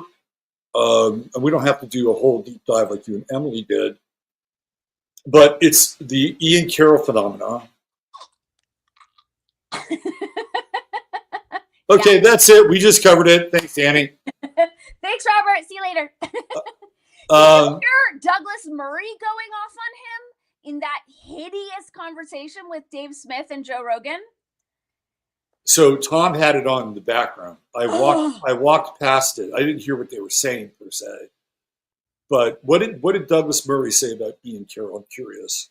He was complaining that Joe platformed him and to have I'm about 2/3 of the way through, and I'm only familiar with Douglas from his writing, so I actually hadn't seen him interviewed, and I didn't know what a tool he really was until this interview. The whole thing is this like expert class superiority, and he's talking down to Joe and Dave, but he's saying that Ian Smith doesn't deserve a platform because he's not a serious historian. And I just thought, okay, but in my mind, Ian Smith doesn't even deserve to be on Douglas Murray's lips. So why would he lower himself to even bring him up for his example? That right in and of itself is like, why is Ian Carroll getting so much mainstream press, even to the point that Douglas Murray is complaining about him, which to an extent is elevating him? Oh, he's absolutely elevating him. It's like downward clout, right? Yeah. Yes. Exactly. Yeah. So it's an interesting question. Douglas Murray is one of these guys who comes across as somewhat reasonable when he starts to talk about Western culture. Totally. But let's be honest, he's got an electric fence with his whole definition of Western culture. And if Western culture is being degraded, Douglas Murray runs right into that electric fence. Yep. But by talking about who or what is degrading Western culture, I can't take somebody like that seriously. No, it was more like this bizarre expression of like such a mangled psychology. but doctored up to be like so full of itself, and you know, like a more exaggerated version of an Eric or a Brett Weinstein. For me, Right. I was just more fascinated, you know, like watching a bad car accident. Like, ew, is this real? Does this person really think these, you know, it's okay to say this bullshit? Yeah, he always comes off to me like a dried cat turd. Like there's, you know, and sometimes I talked about how droll and deadpan and witty the British can be, which I think is an interesting form of expression. When Douglas Murray engages in it, in certain situations, when he's disarming, like say somebody who's overly emotional and alarmist, good. You're able to keep your cool, bring it a talking point, not get your feathers ruffled, and do a reasonably good job. But it's also a very dismissive tool that comes across as being uber elitist. Exactly. Which is what you're talking about. Going back to Ian Carroll, do you think he's a spy? Do you think he's just like a useful idiot? How much do you think, how aware is he of the role he's playing? Does he know? Is he just this is really a fascinating question, right? This is really like, I think the thing that you just asked, the last question, does he really know the role that he's playing? Exactly. Let's kind of run with this a little bit. So Okay. What little we know about Ian Carroll, I did not. You saw the Viva Frey interview, so you probably know a lot more about it than I do. But from what little we know about him, he is the offspring of two academics, right? Correct. In Washington, the Washington area. Mm-hmm. So we know he's bright Mm-hmm. because he comes from intelligent genetics. Right. What happens to bright kids when they're young? I mean, the list is long. They're usually hustled into some kind of a program. Right. When I was a kid growing up, they called it MGM, mentally gifted minds. Yes. I think later on they called program. it the gate or something like that, right? Yeah. I would bet that Ian Carroll was in at least one of those programs, if not more, because of his intelligence and because his connection with his parents, who are academicians. So then the question is, what happens inside those programs? Right. Are you asking me? That's rhetorical and personal. Yeah, I mean, there's sexual abuse, there's you know, physical torture, pain. They're fragmenting the mind into various alters so they can control the being through all of the fragmentation. There's probably also different types of information exchange through various forms of induction, you know, like watching movies where there's subliminal content that's part of the movies. Mm-hmm. There could be subliminal sounds and frequencies that are all baked into the things that they're consuming. And by the way, the subliminal sound frequency thing is something that not a lot of people talk about, but it's something that we as a culture, I think, have been dealing with for a very long time, and it impacts our ability to process information truthfully. Let's put it that way. Agreed. And he's also of the generation where they had infinitely, exponentially more access than they had to you and me because of all the screens, because of the internet. So they, you know, they could have been accessing him 24/7, you know, from the time he hit the earth plane. Right. And the thing that interests me the most, I think, about the Ian Carroll phenomenon is the acceleration. Yeah.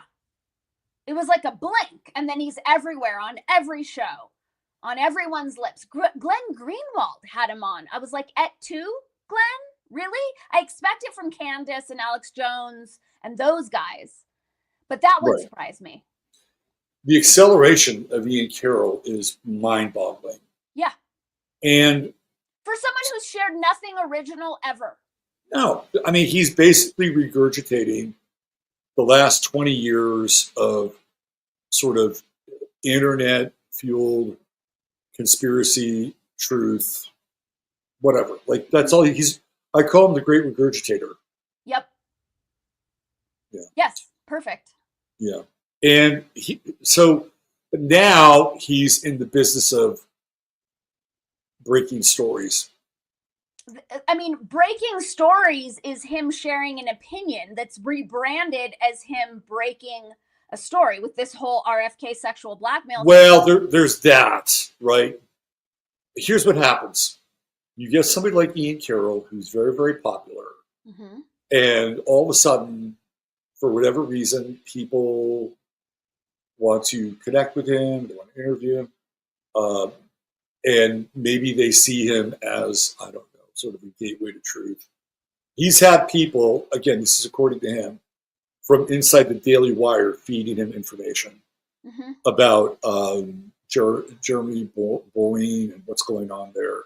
So that's what I mean by breaking. So now all of a sudden, but it's still hearsay. It is hearsay.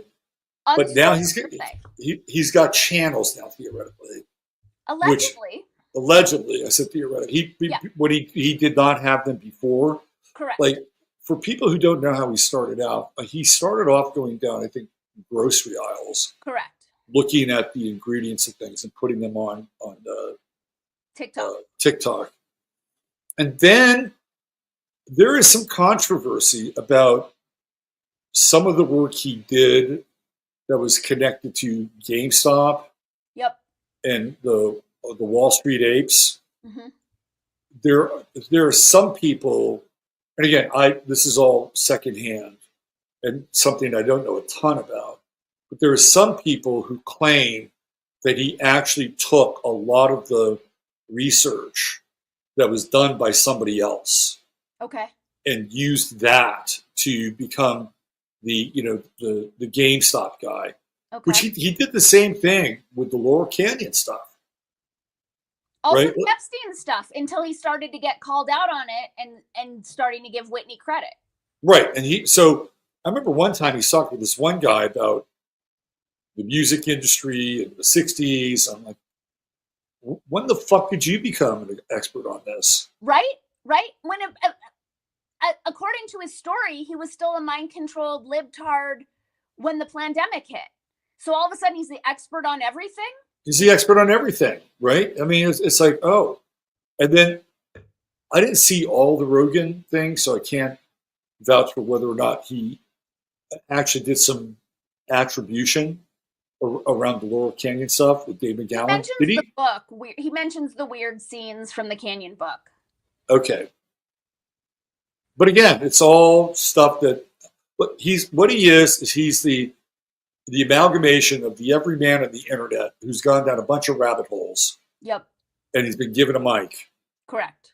And he can articulate them in a way that is clear, coherent, concise. He doesn't froth his mouth like Alex Jones. He's accessible and he's calm and he's likable. He's very charismatic and charming. That's the big thing about Ian Carroll. Yeah.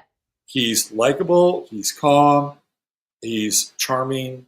He's not. And this is something that Louis C.K. talked about, because Carroll will hit the third rail every now and then, right? And he was specifically pointing out that this is how you talk about these things, because Ian Carroll is likable and he's nice. This is not how you do it, Nick Fuentes, right? Like, but that's the thing. I'm sorry, I didn't mean to cut you off. That's okay. That's okay. But if you've been immersed in this realm the way you and I and probably everyone watching has, you're pretty pissed. You know, like, there's a reason why Alex shares the way he shares. It's like the fury of this level of injustice and collusion and lies. To me, he seems very schooled in how likable he is, my guess.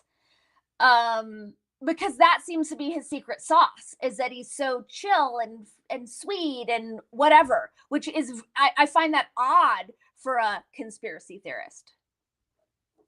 Well, I think some people that are, deep, dark researchers can come at it from a place where what they're presenting to people is not going to be battery acid thrown in their face. Mm-hmm. Like I've been doing this for a long time, and that's how I've evolved my approach. Right? Like I'm pretty even about things. Sometimes I can get very hot. If you go back and listen to the 2010s version of me, I'm a lot more extreme, and I'm much darker during that period. But I found that if I was going to reach more people, that I needed to have a message that a larger group of people could listen to.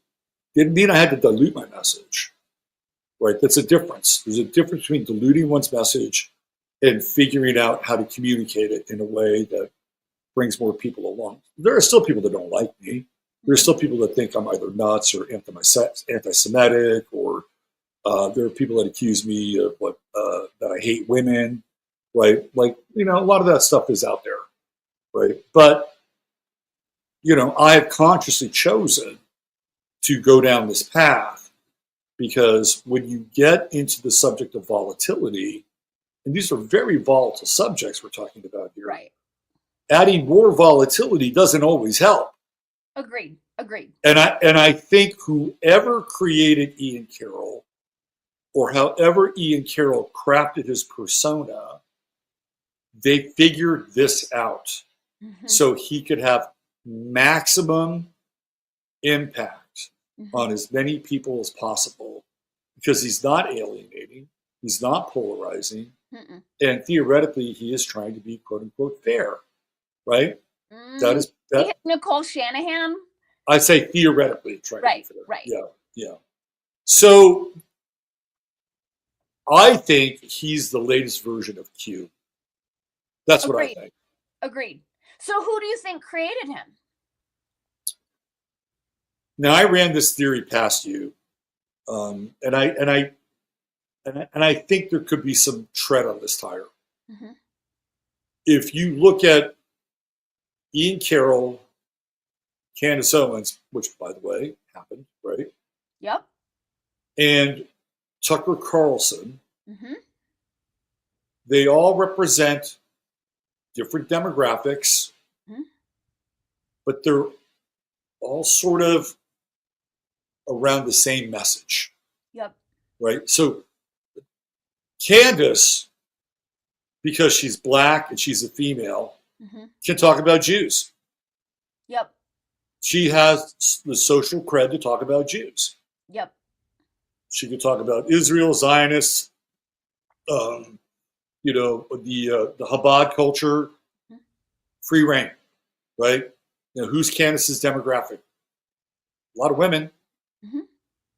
Why? Because she doesn't always just talk about Shmuley or these other people.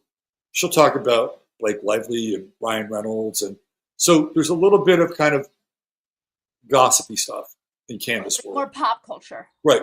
Meghan Markle. She'll talk about Meghan Markle. Right. Okay. But then she'll talk about this other stuff. So that is her demographic. Tucker Carlson, coming out of Fox News, sort of kind of a very late boomer, but early Gen Xer. Right. He's going to talk about things that aren't going to be as hardcore. He'll have a Daryl Cooper on, and they'll talk about, well, maybe, this World War II thing is a lot different than we have, learned about, and Tucker can go into those places. Like he'll get really, really close. Right. And and Ben Shapiro will call him a dog whistler and say, why don't you just come right out and say you hate Jews, Tucker? Right. So, yeah. Oy vey. But that's the role Tucker is playing. Right. His role is to get people to wrap their heads around ideas that in their brain are in the forbidden zone. Correct. Okay, so that's his demographic. You add Ian Carroll into the mix. What is his demographic? His demographic is going to be male, millennial. He's a millennial. Mm-hmm. But Ian Carroll is also, charismatic. He's got a manly mustache. He works out. There are women who like Ian Carroll, Mm-hmm. right? They're gonna like him because he's sweet. He's kind. He speaks truth, right? Like that's kind of his man card in some ways, and he's there to kind of open up the sort of the millennial male kind of. You put them all together now. Look at the demographic spread you have between the three of them. Right. You're covering a lot of territory. Absolutely. So we know that Tucker is a DC belt baby. Mm-hmm. His father, Richard, just recently passed away. You look into Richard's, he's Tucker Carlson, Richard Carlson, another one of these guys, comes from the Midwest. Where does he move to? California. Mm-hmm. Where does he go? The Bay. Laurel Canyon. What's that? They lived in Laurel Canyon proper. Right, they did. Tucker was a deadhead. Yeah. Followed that around. But before that, he's in San Francisco. Mm-hmm. And he and his buddy are doing a piece on Joe Alioto, who's the mayor of San Francisco, for Look magazine. And Joe Alioto was more than likely connected to the mob. Mm-hmm. So they write a big mob piece on Joe Alioto. Joe Alioto sues Look magazine, not Tucker's father or his buddy, sues Look magazine. Look magazine loses because they have to pay a shit ton of money to Joe Alioto, and they're out of business. Mm-hmm. Now, he and his buddy get one of the first kind of portable video cameras, and they start running around the Bay Area getting video footage and selling it to these various local news stations. Somewhere along the way, he meets, what's her name? Abigail Swanson or whatever, mm-hmm. and divorces Tucker's mother and marries the heir to the Swanson family. Goes to Southern California. Is that when he became a propagandist? Eventually becomes a propagandist. He winds up working for Reagan, and he winds up working for Bush, mm-hmm. and is connected to these NGOs like Radio Free America and shit like that. Yep. Like Dick Carlson is involved. Voice of America. I think he was one of the original dudes. Yeah, he's one of the original dudes. At a certain point, maybe this is after Tucker winds up going to private school in the East Coast. I think they moved to La Jolla. He runs for mayor of La Jolla. And by the way, there's a huge naval presence there. Yeah, absolutely. And by the way, Dick Carlson didn't win. But one of the things that Dick Carlson did say, which you and I agree upon, is that no city should have a city manager, which is interesting.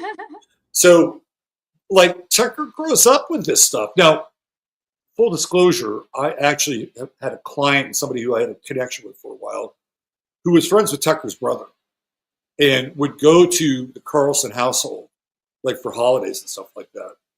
And so he was kind of around the Carlson family. He said Tucker's brother is really cool. Okay. Like, he's a very cool guy, kind of like one of us, right? Mm-hmm. Tucker was always very distant. You know, he interacted with the bow-tie preppy version of Tucker.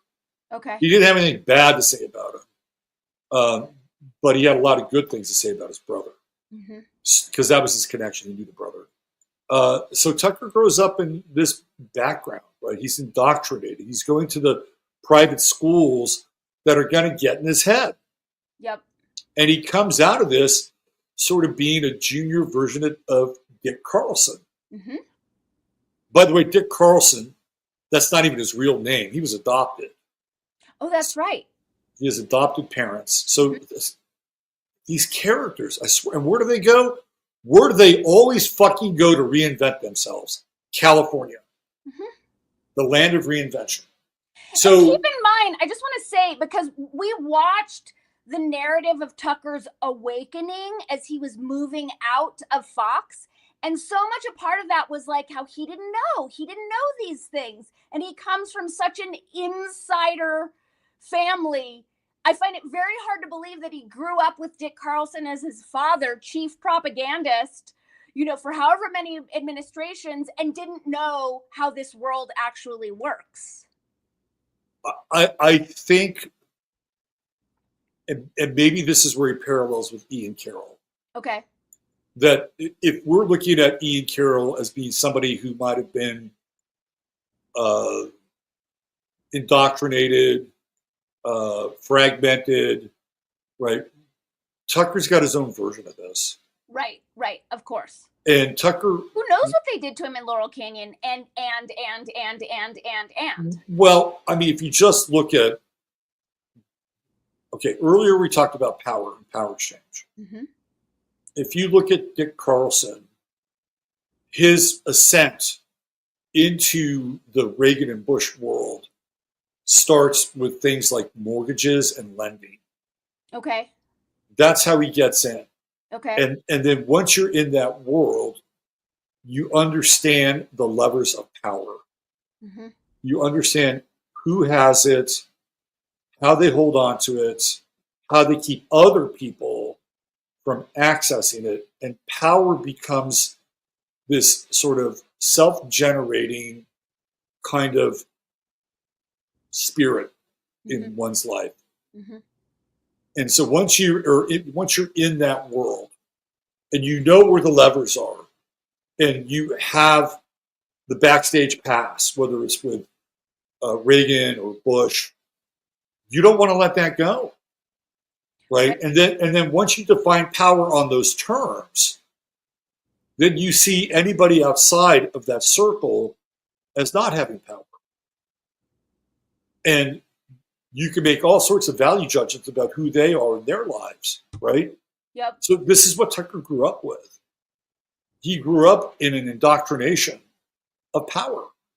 And so early on, the Tucker 1.0, the insufferable bow tie wearing Tucker, right, who hated Ron Paul, who hated what we would call paleo conservatives, mm-hmm. he was a dyed-in-the-wool corporate Republican. Mm-hmm. That's who Tucker was.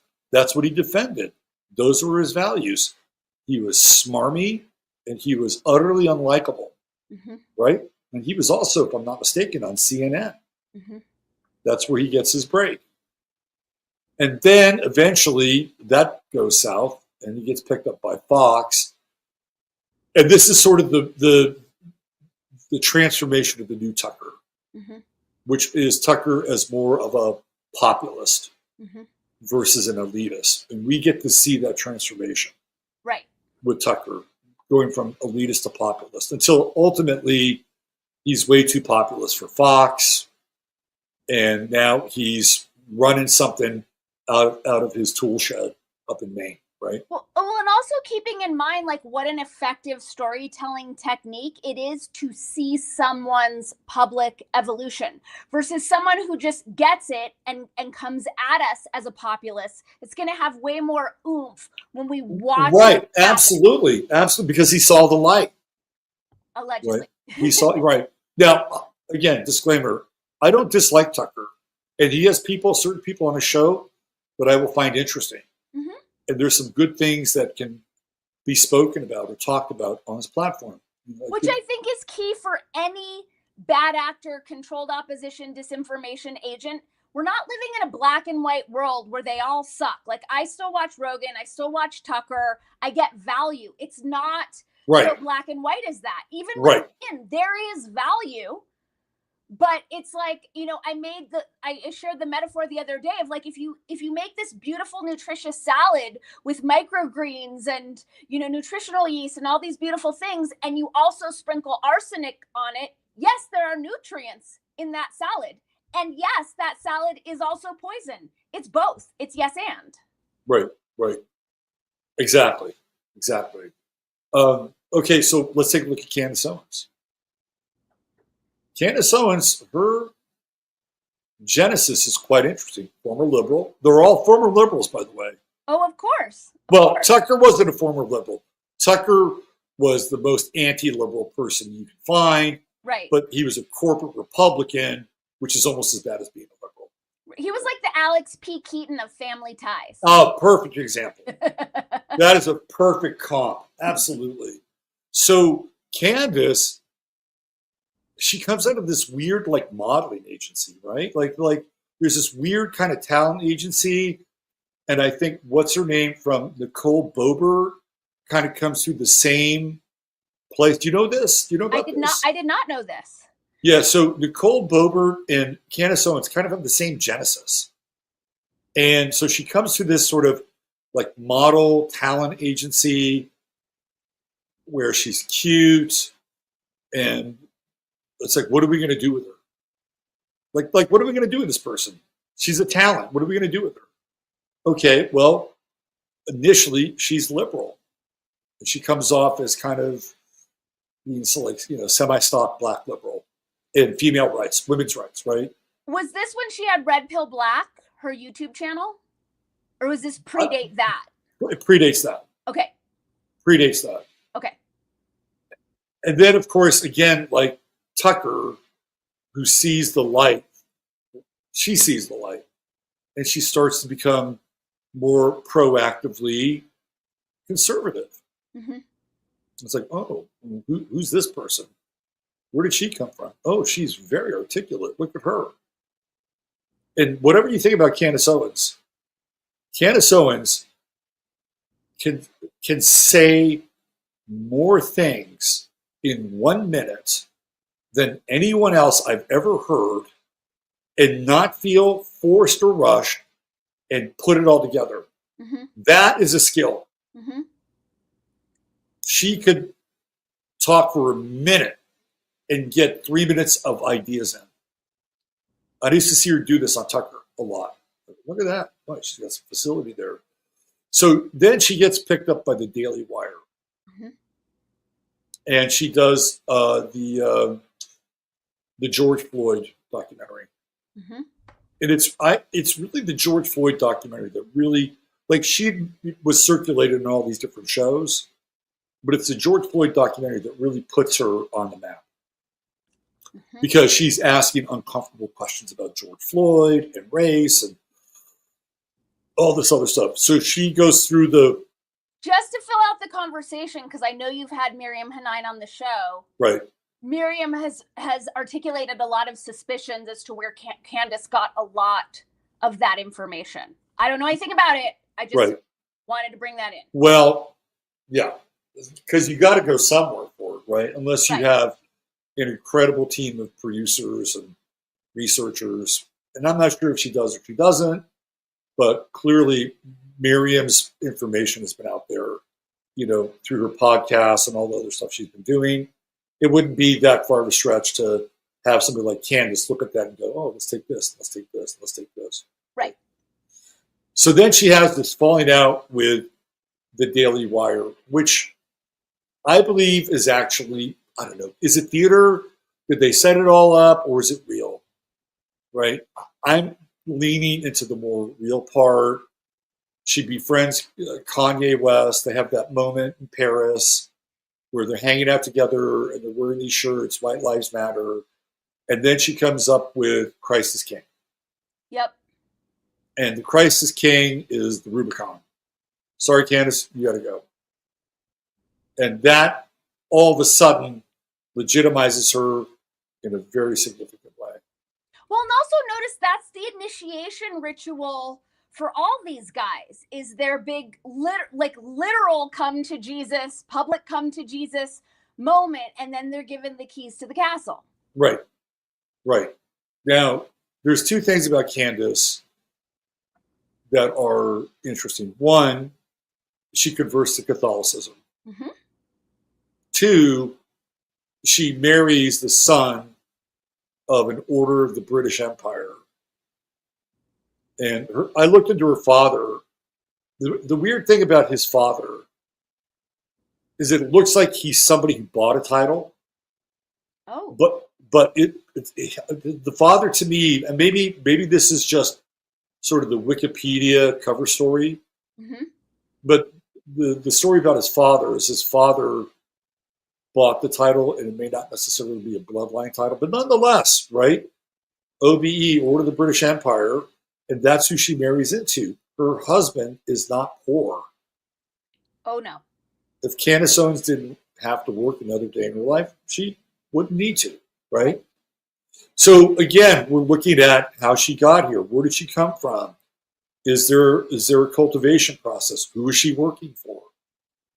And then She also starts to breed up a storm. Power breeder. What is she on? Kid number 4 now? Something like that. And I mean, the eugenics movement isn't too far away from this larger conversation. Right. And then you have the Ian Carroll thing. So you have this trio.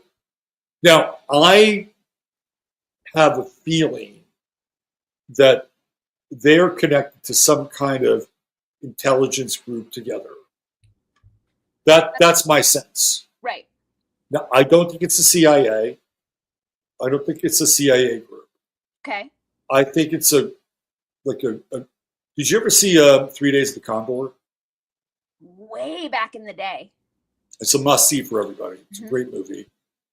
In that movie, one of the things that's revealed is that there are groups inside the intel groups. Right. And a lot of times they're running counter-intel. Right. And sometimes counter-intel is part of the intel, and sometimes they are rogue. Yep. I think that these three, I have no receipts around this, but if you just add them all up together, that they are part of some kind of rogue intel group that are operating theoretically against this other intel group, which is still circulating without the guardrails of Smith-Munt and putting out all of this propaganda, right? I hadn't had this thought before, but when you're mentioning the pedigrees, whether purchased or come through initiatory processes of Candace's husband, I just keep getting it's some secret society thing. Well, that's kind of what I'm leaning into here. Right. Right. But what are we talking about? Are we talking about, some, lodge of Freemasonry? Are we talking about, some lodge of, Templars, Royal British? I don't know. I don't know. Right. What this group is, but it feels to me like part of what they are trying to do. And I do believe this is legitimate. I feel like this is legitimate. It's kind of like, if you look at the British Empire, right? They are instrumental in creating Israel. 100% instrumental in creating Israel. If you look at, not just Israel, there's a lot of things. Haile Selassie was hanging out in England and doing all kinds of training, but that's a different story. So they're instrumental in creating Israel. If you look at the rise of the British monarchies, the dukes, the earls, and the financial power, they're also partially responsible for creating the Rothschild Empire. Because without the Rothschilds, they don't make a bunch of money, right? They can't afford to pay for their castles.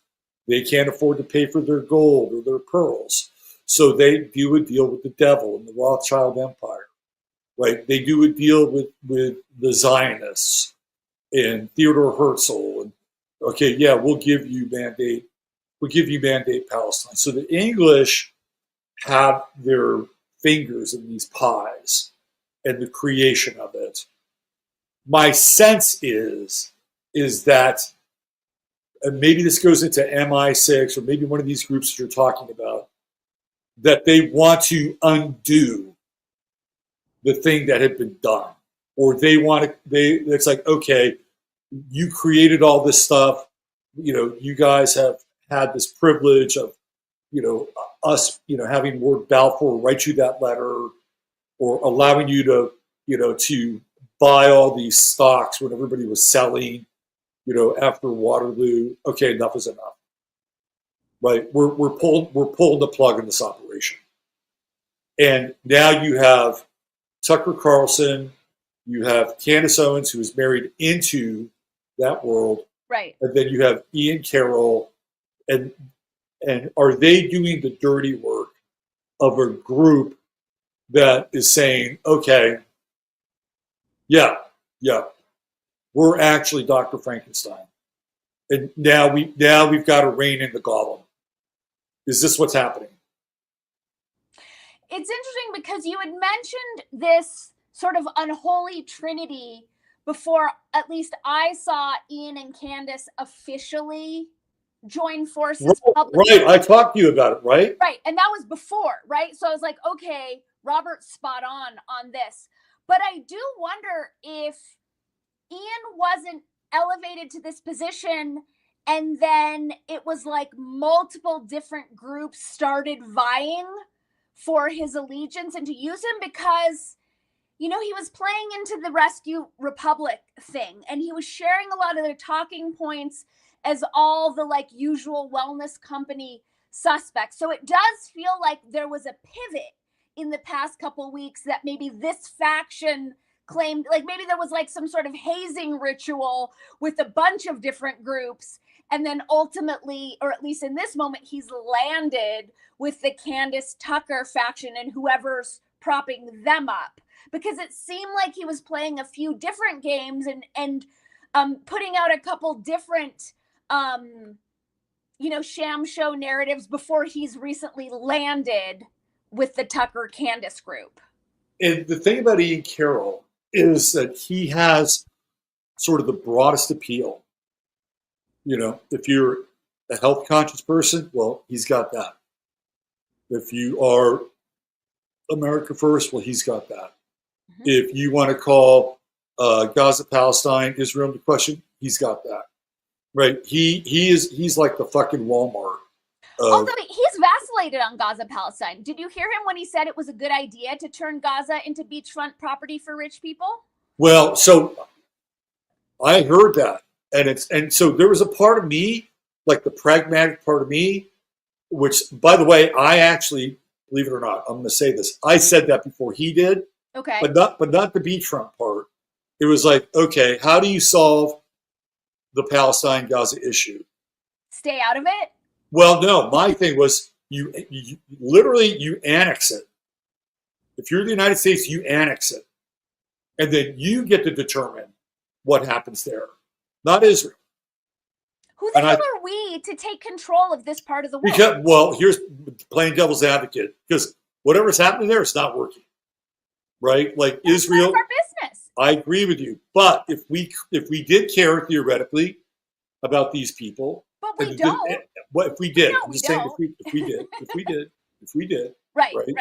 If we did, then the smart play would be to go in and take fucking control. Right? And in a weird way, I'm like, oh, what are we doing here? Well, we just created a very strange and obtuse two-state solution, didn't we? Oh, isn't that interesting? Like, so there was something covert about it that I thought was interesting. Okay. Right? It's like, because the old shit wasn't working. Right? None of it was working. And it's one of these, like, open wounds on the planet. It just keeps getting opened again and again and again and again and again. And I even thought that when Trump was talking to Netanyahu, he was like saying they're getting shot at all the time. And like, you know, he's pointing it back at Netanyahu. I was like, oh God, that's interesting. So whether I understand what he's saying, beachfront property, no. It's like, no, that's a non-starter. But I understand what he was saying. I understand where he was coming from. And I thought, okay, this could be a very interesting strategy to pull the rug out from under Netanyahu. Mm-hmm. Because one of the things that Trump has in Israel is extreme likability. They fucking love him in Israel. They might love him more than Netanyahu in Israel. So I heard they don't like Netanyahu very much there. They don't. Trump is way more popular. So right. if you wanted to pull the rug out from Netanyahu, then what would you do? You would get all the people in Israel on your side, take over the situation, and then, you know, cut his legs out from under him. And I don't know if he's doing that, but I thought about it. I talked about it. So when he said that, it's like I actually said it before him, but that was his POV. Like, okay, that's yes. Another thing. You have been studying history and geopolitics directly and devotedly for decades. Yeah. Allegedly, Ian didn't get interested in this stuff until the past, 3-4 years? Yeah. How is it possible that he has all this understanding of so many different realms and aspects It's very odd to me. So, okay, let's go back to the fact that he's the son of two academics. That's Okay. number one. Number two, let's go back to this. Again, we're kind of speculating a bit here. Right. But mentally gifted minds, gateway, Yeah. right? What kind of learning tools did they inject into his brain? That's a really good point. Now, there are two TV series that I thought were very interesting, and they both had a similar thing that kind of a hidden in plain sight deal. One is The Prisoner, which is a great TV series. Mhm. And in one of the episodes of The Prisoner, Patrick, number 6, Patrick Magoo is, he's introduced to like a program that allows him to learn things really quickly. Mhm. Another program, which if you can find some of the back episodes, they're actually really interesting, is Max Headroom. Okay. And Max Headroom is this first kind of cyber TV show. And there's one episode where over the TV, they're broadcasting something called Speedlearning. And it's this thing where when people watch it, it kind of injects this program into their brain where they're able to assimilate information very, very quickly. Mm-hmm. And they become kind of like experts on things very quickly. Mm-hmm. I feel like Ian Carroll has this. That resonates. That definitely resonates. He has the ability to read something, grab information, assimilate it very quickly, like he's known it for decades. Yep. Now, some people do have this gift, by the way.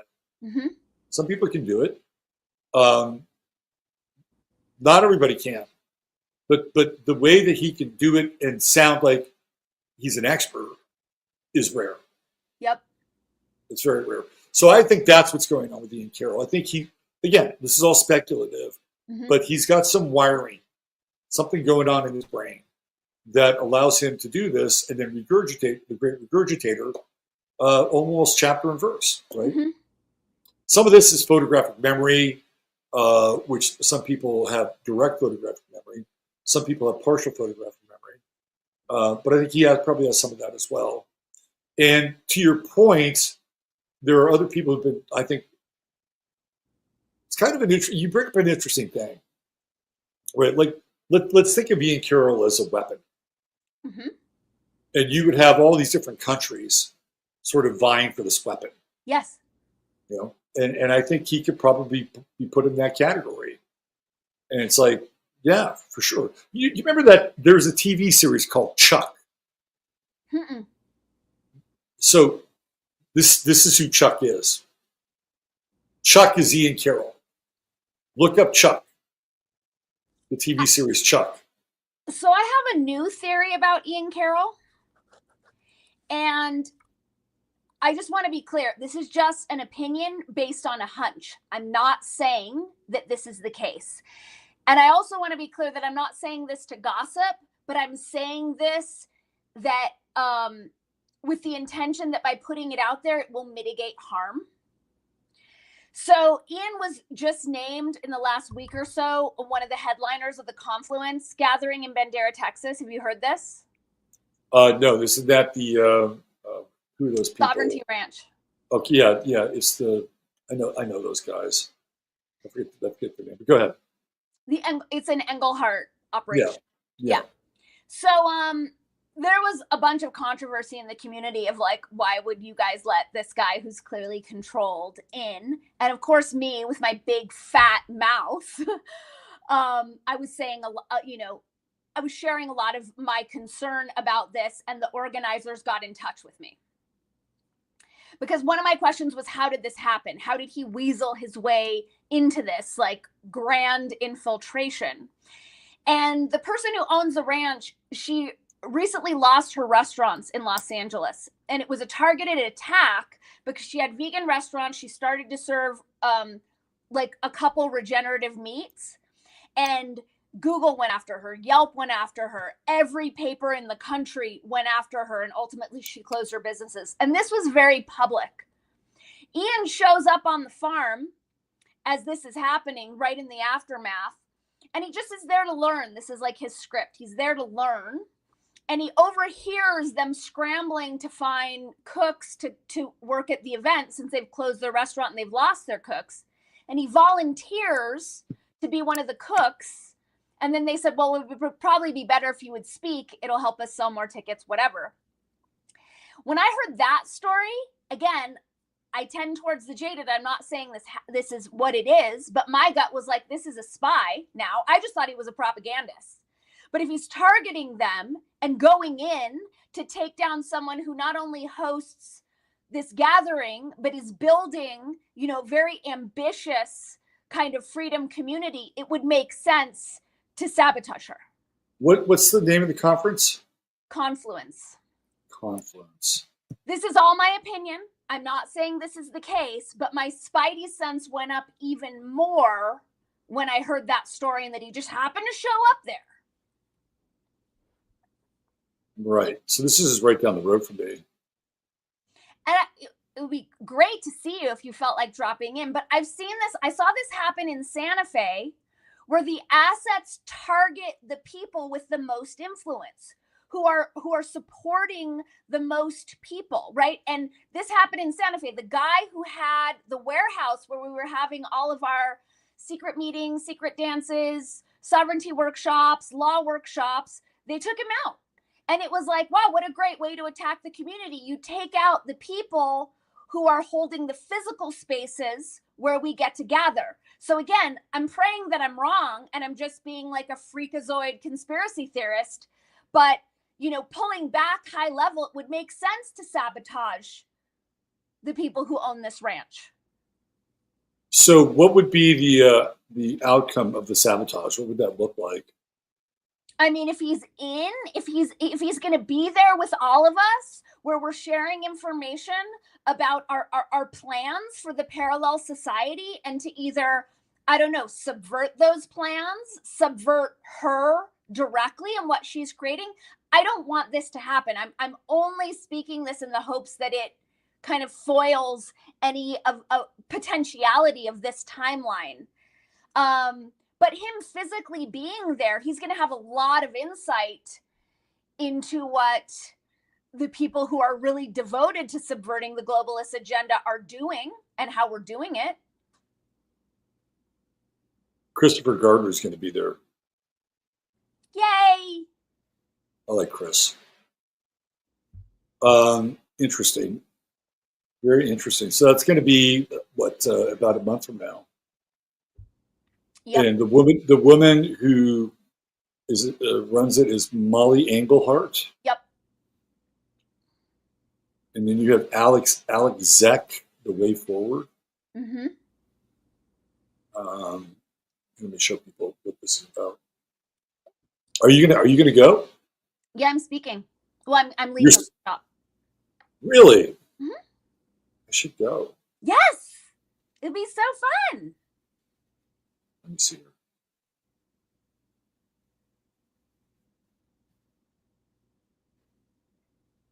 I would like to go just to see if people would recognize me. I might be disappointed. It's a really fun, interesting. When I went last year, it was my first group gathering since lockdowns begun, and I was still carrying a lot of like the pariah trauma with me. So I was utterly shocked when people knew, like, A, were nice to me, and B, knew who I was. Right. So these are all the people that are going to be there.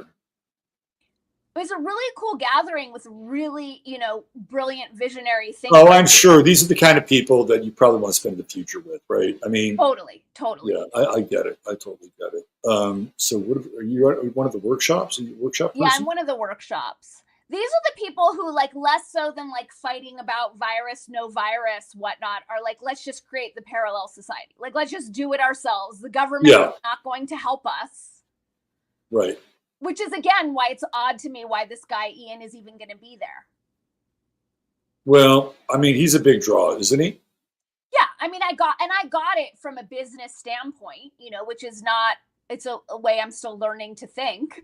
Like, yeah, that is a smart business move in terms of bringing more people into the event. I know Mike Winter. I've had him on my show. Awesome. He's badass. Here are the workshops. Oh, there she is. There she is. Our gal. Very cool. Well, I guess you'll have an up close and personal with Mr. Carroll, huh? We'll see how, I mean, with me and my hot temper, I think it's just best if I stay away. But Molly was excited for us to talk about my suspicions about him being controlled opposition. Oh, she was actually talking with you about this. Oh, yeah, they reached out to me because I was, really pissed off on social media. They wanted to, like, I don't want to say rein me in per se, but she was interested in knowing what information I had. Alec was more interested in convincing me that it was a good idea. Isn't it interesting that we started off this conversation with you going to the city council meeting and basically shouting at a wall? Right. And then here we are at the end of our conversation, and you were able to get to the organizer of an event, which is a microcosm of the community, and have an impact. That's interesting. I don't know that I had an impact. And for me, like, this is actually my personal frustration, is 30 years of being in the media that my perspective, I don't feel is valued in my own community, so and again, this could be my blind spots or whatnot, but for me, it's feeling like, wow, these people don't value my perspective or my research either. And I could be making that up. Well, this will be interesting. Yeah. Maybe I'll go for a day. Please do. Maybe I'll swimming go pool, like bring a bathing suit. When are you? When's your workshop? What day? I don't know yet. They haven't told me the schedule yet. I will go the day you have your workshop. Okay, I'll keep you posted. I will be one of your workshop people. Yay! Okay, cool. Dani, this has been a very rich and lively conversation. So fun. I didn't know we were going to go so deep down the California New Age rabbit hole. That was really fun. That's always one of my favorite topics. Got anything else you want to add? Anything else besides the fact you're going to be in Bandera, Texas in a month? Join me. There's still time to register, and now Robert's going to be there, so we can all play together. I recently dropped the donation for my Pop Propaganda digital media literacy course for teen homeschoolers and parents. So if anyone's interested in that, it's now uber extra affordable, and you can find it on my site. Okay, and that link for her website is on the notes for the show. And with that, Dani, I'll see you in Texas. I so look forward to it, Robert. Thanks again for having me. It's always so fun to tussle with you. Always great hanging out with you. The great Dani Katz. We'll see you later, Dani. Bye. All right. There she is. There she was. And there she will be at some point in the future. Thanks for being here, being a part of this chat. If you like it, hit the like, subscribe. We always have very interesting guests here on Friday with the FARcast. Next week will be no exception. Some of you may know about or remember the hat guy, who was a phenom on the internet in the 2010s, who has become a personal friend of mine. And he's going to be on the show again. You won't be able to see his face. He'll call in. But it's going to be a very interesting interview, because we're going to find out about him and his life and where he is and some of the trials and travails that have gone on with him. So if you are interested in figuring out or trying to find out whatever happened to the hat guy and what he's up to now, tune in next week. We'll be back on Sunday night with Sunday Night Astro Live, and I am planning on doing a roadie. And I think I'm going to leave maybe somewhere between the 21st and 24th of May. So hitting the road, be out there for about 11, 12 days. And at this point, sort of the rough route is north to Oklahoma City, with maybe a stop in Dallas somewhere. So north to Oklahoma City, and then cutting across, and eventually winding up in Memphis, Nashville. So all you Nashvillians, if you want to have a meetup somewhere, I will be there in Nashville, TBD. And then eventually going into North Carolina. Supposedly there's a loose meetup being planned for the North Carolina area that would include Charlotte, Raleigh, kind of the Research Triangle, maybe a swing through Asheville, and then going out to the Carolinas and having sort of when I say South Carolina, going down, right, and eventually going through Florida and kind of doing a loop around Florida and coming back to the Panhandle and coming back up through Texas. And that'll be about an 11, 12-day trip. So if you're interested in connecting, having a personal reading, doing some kind of a meetup, I'm going to put something over on Locals and kind of give the rough outline, schedule, et cetera, et cetera, et cetera. And I'll just be, putting up random stuff from the road and some observations and whatever happens out there. So that's coming to a town near you if you're kind of within that southern loop. All right, take good care. We'll see you on Sunday night. Treat each other well. God bless. Love you all. Robert Phoenix signing off.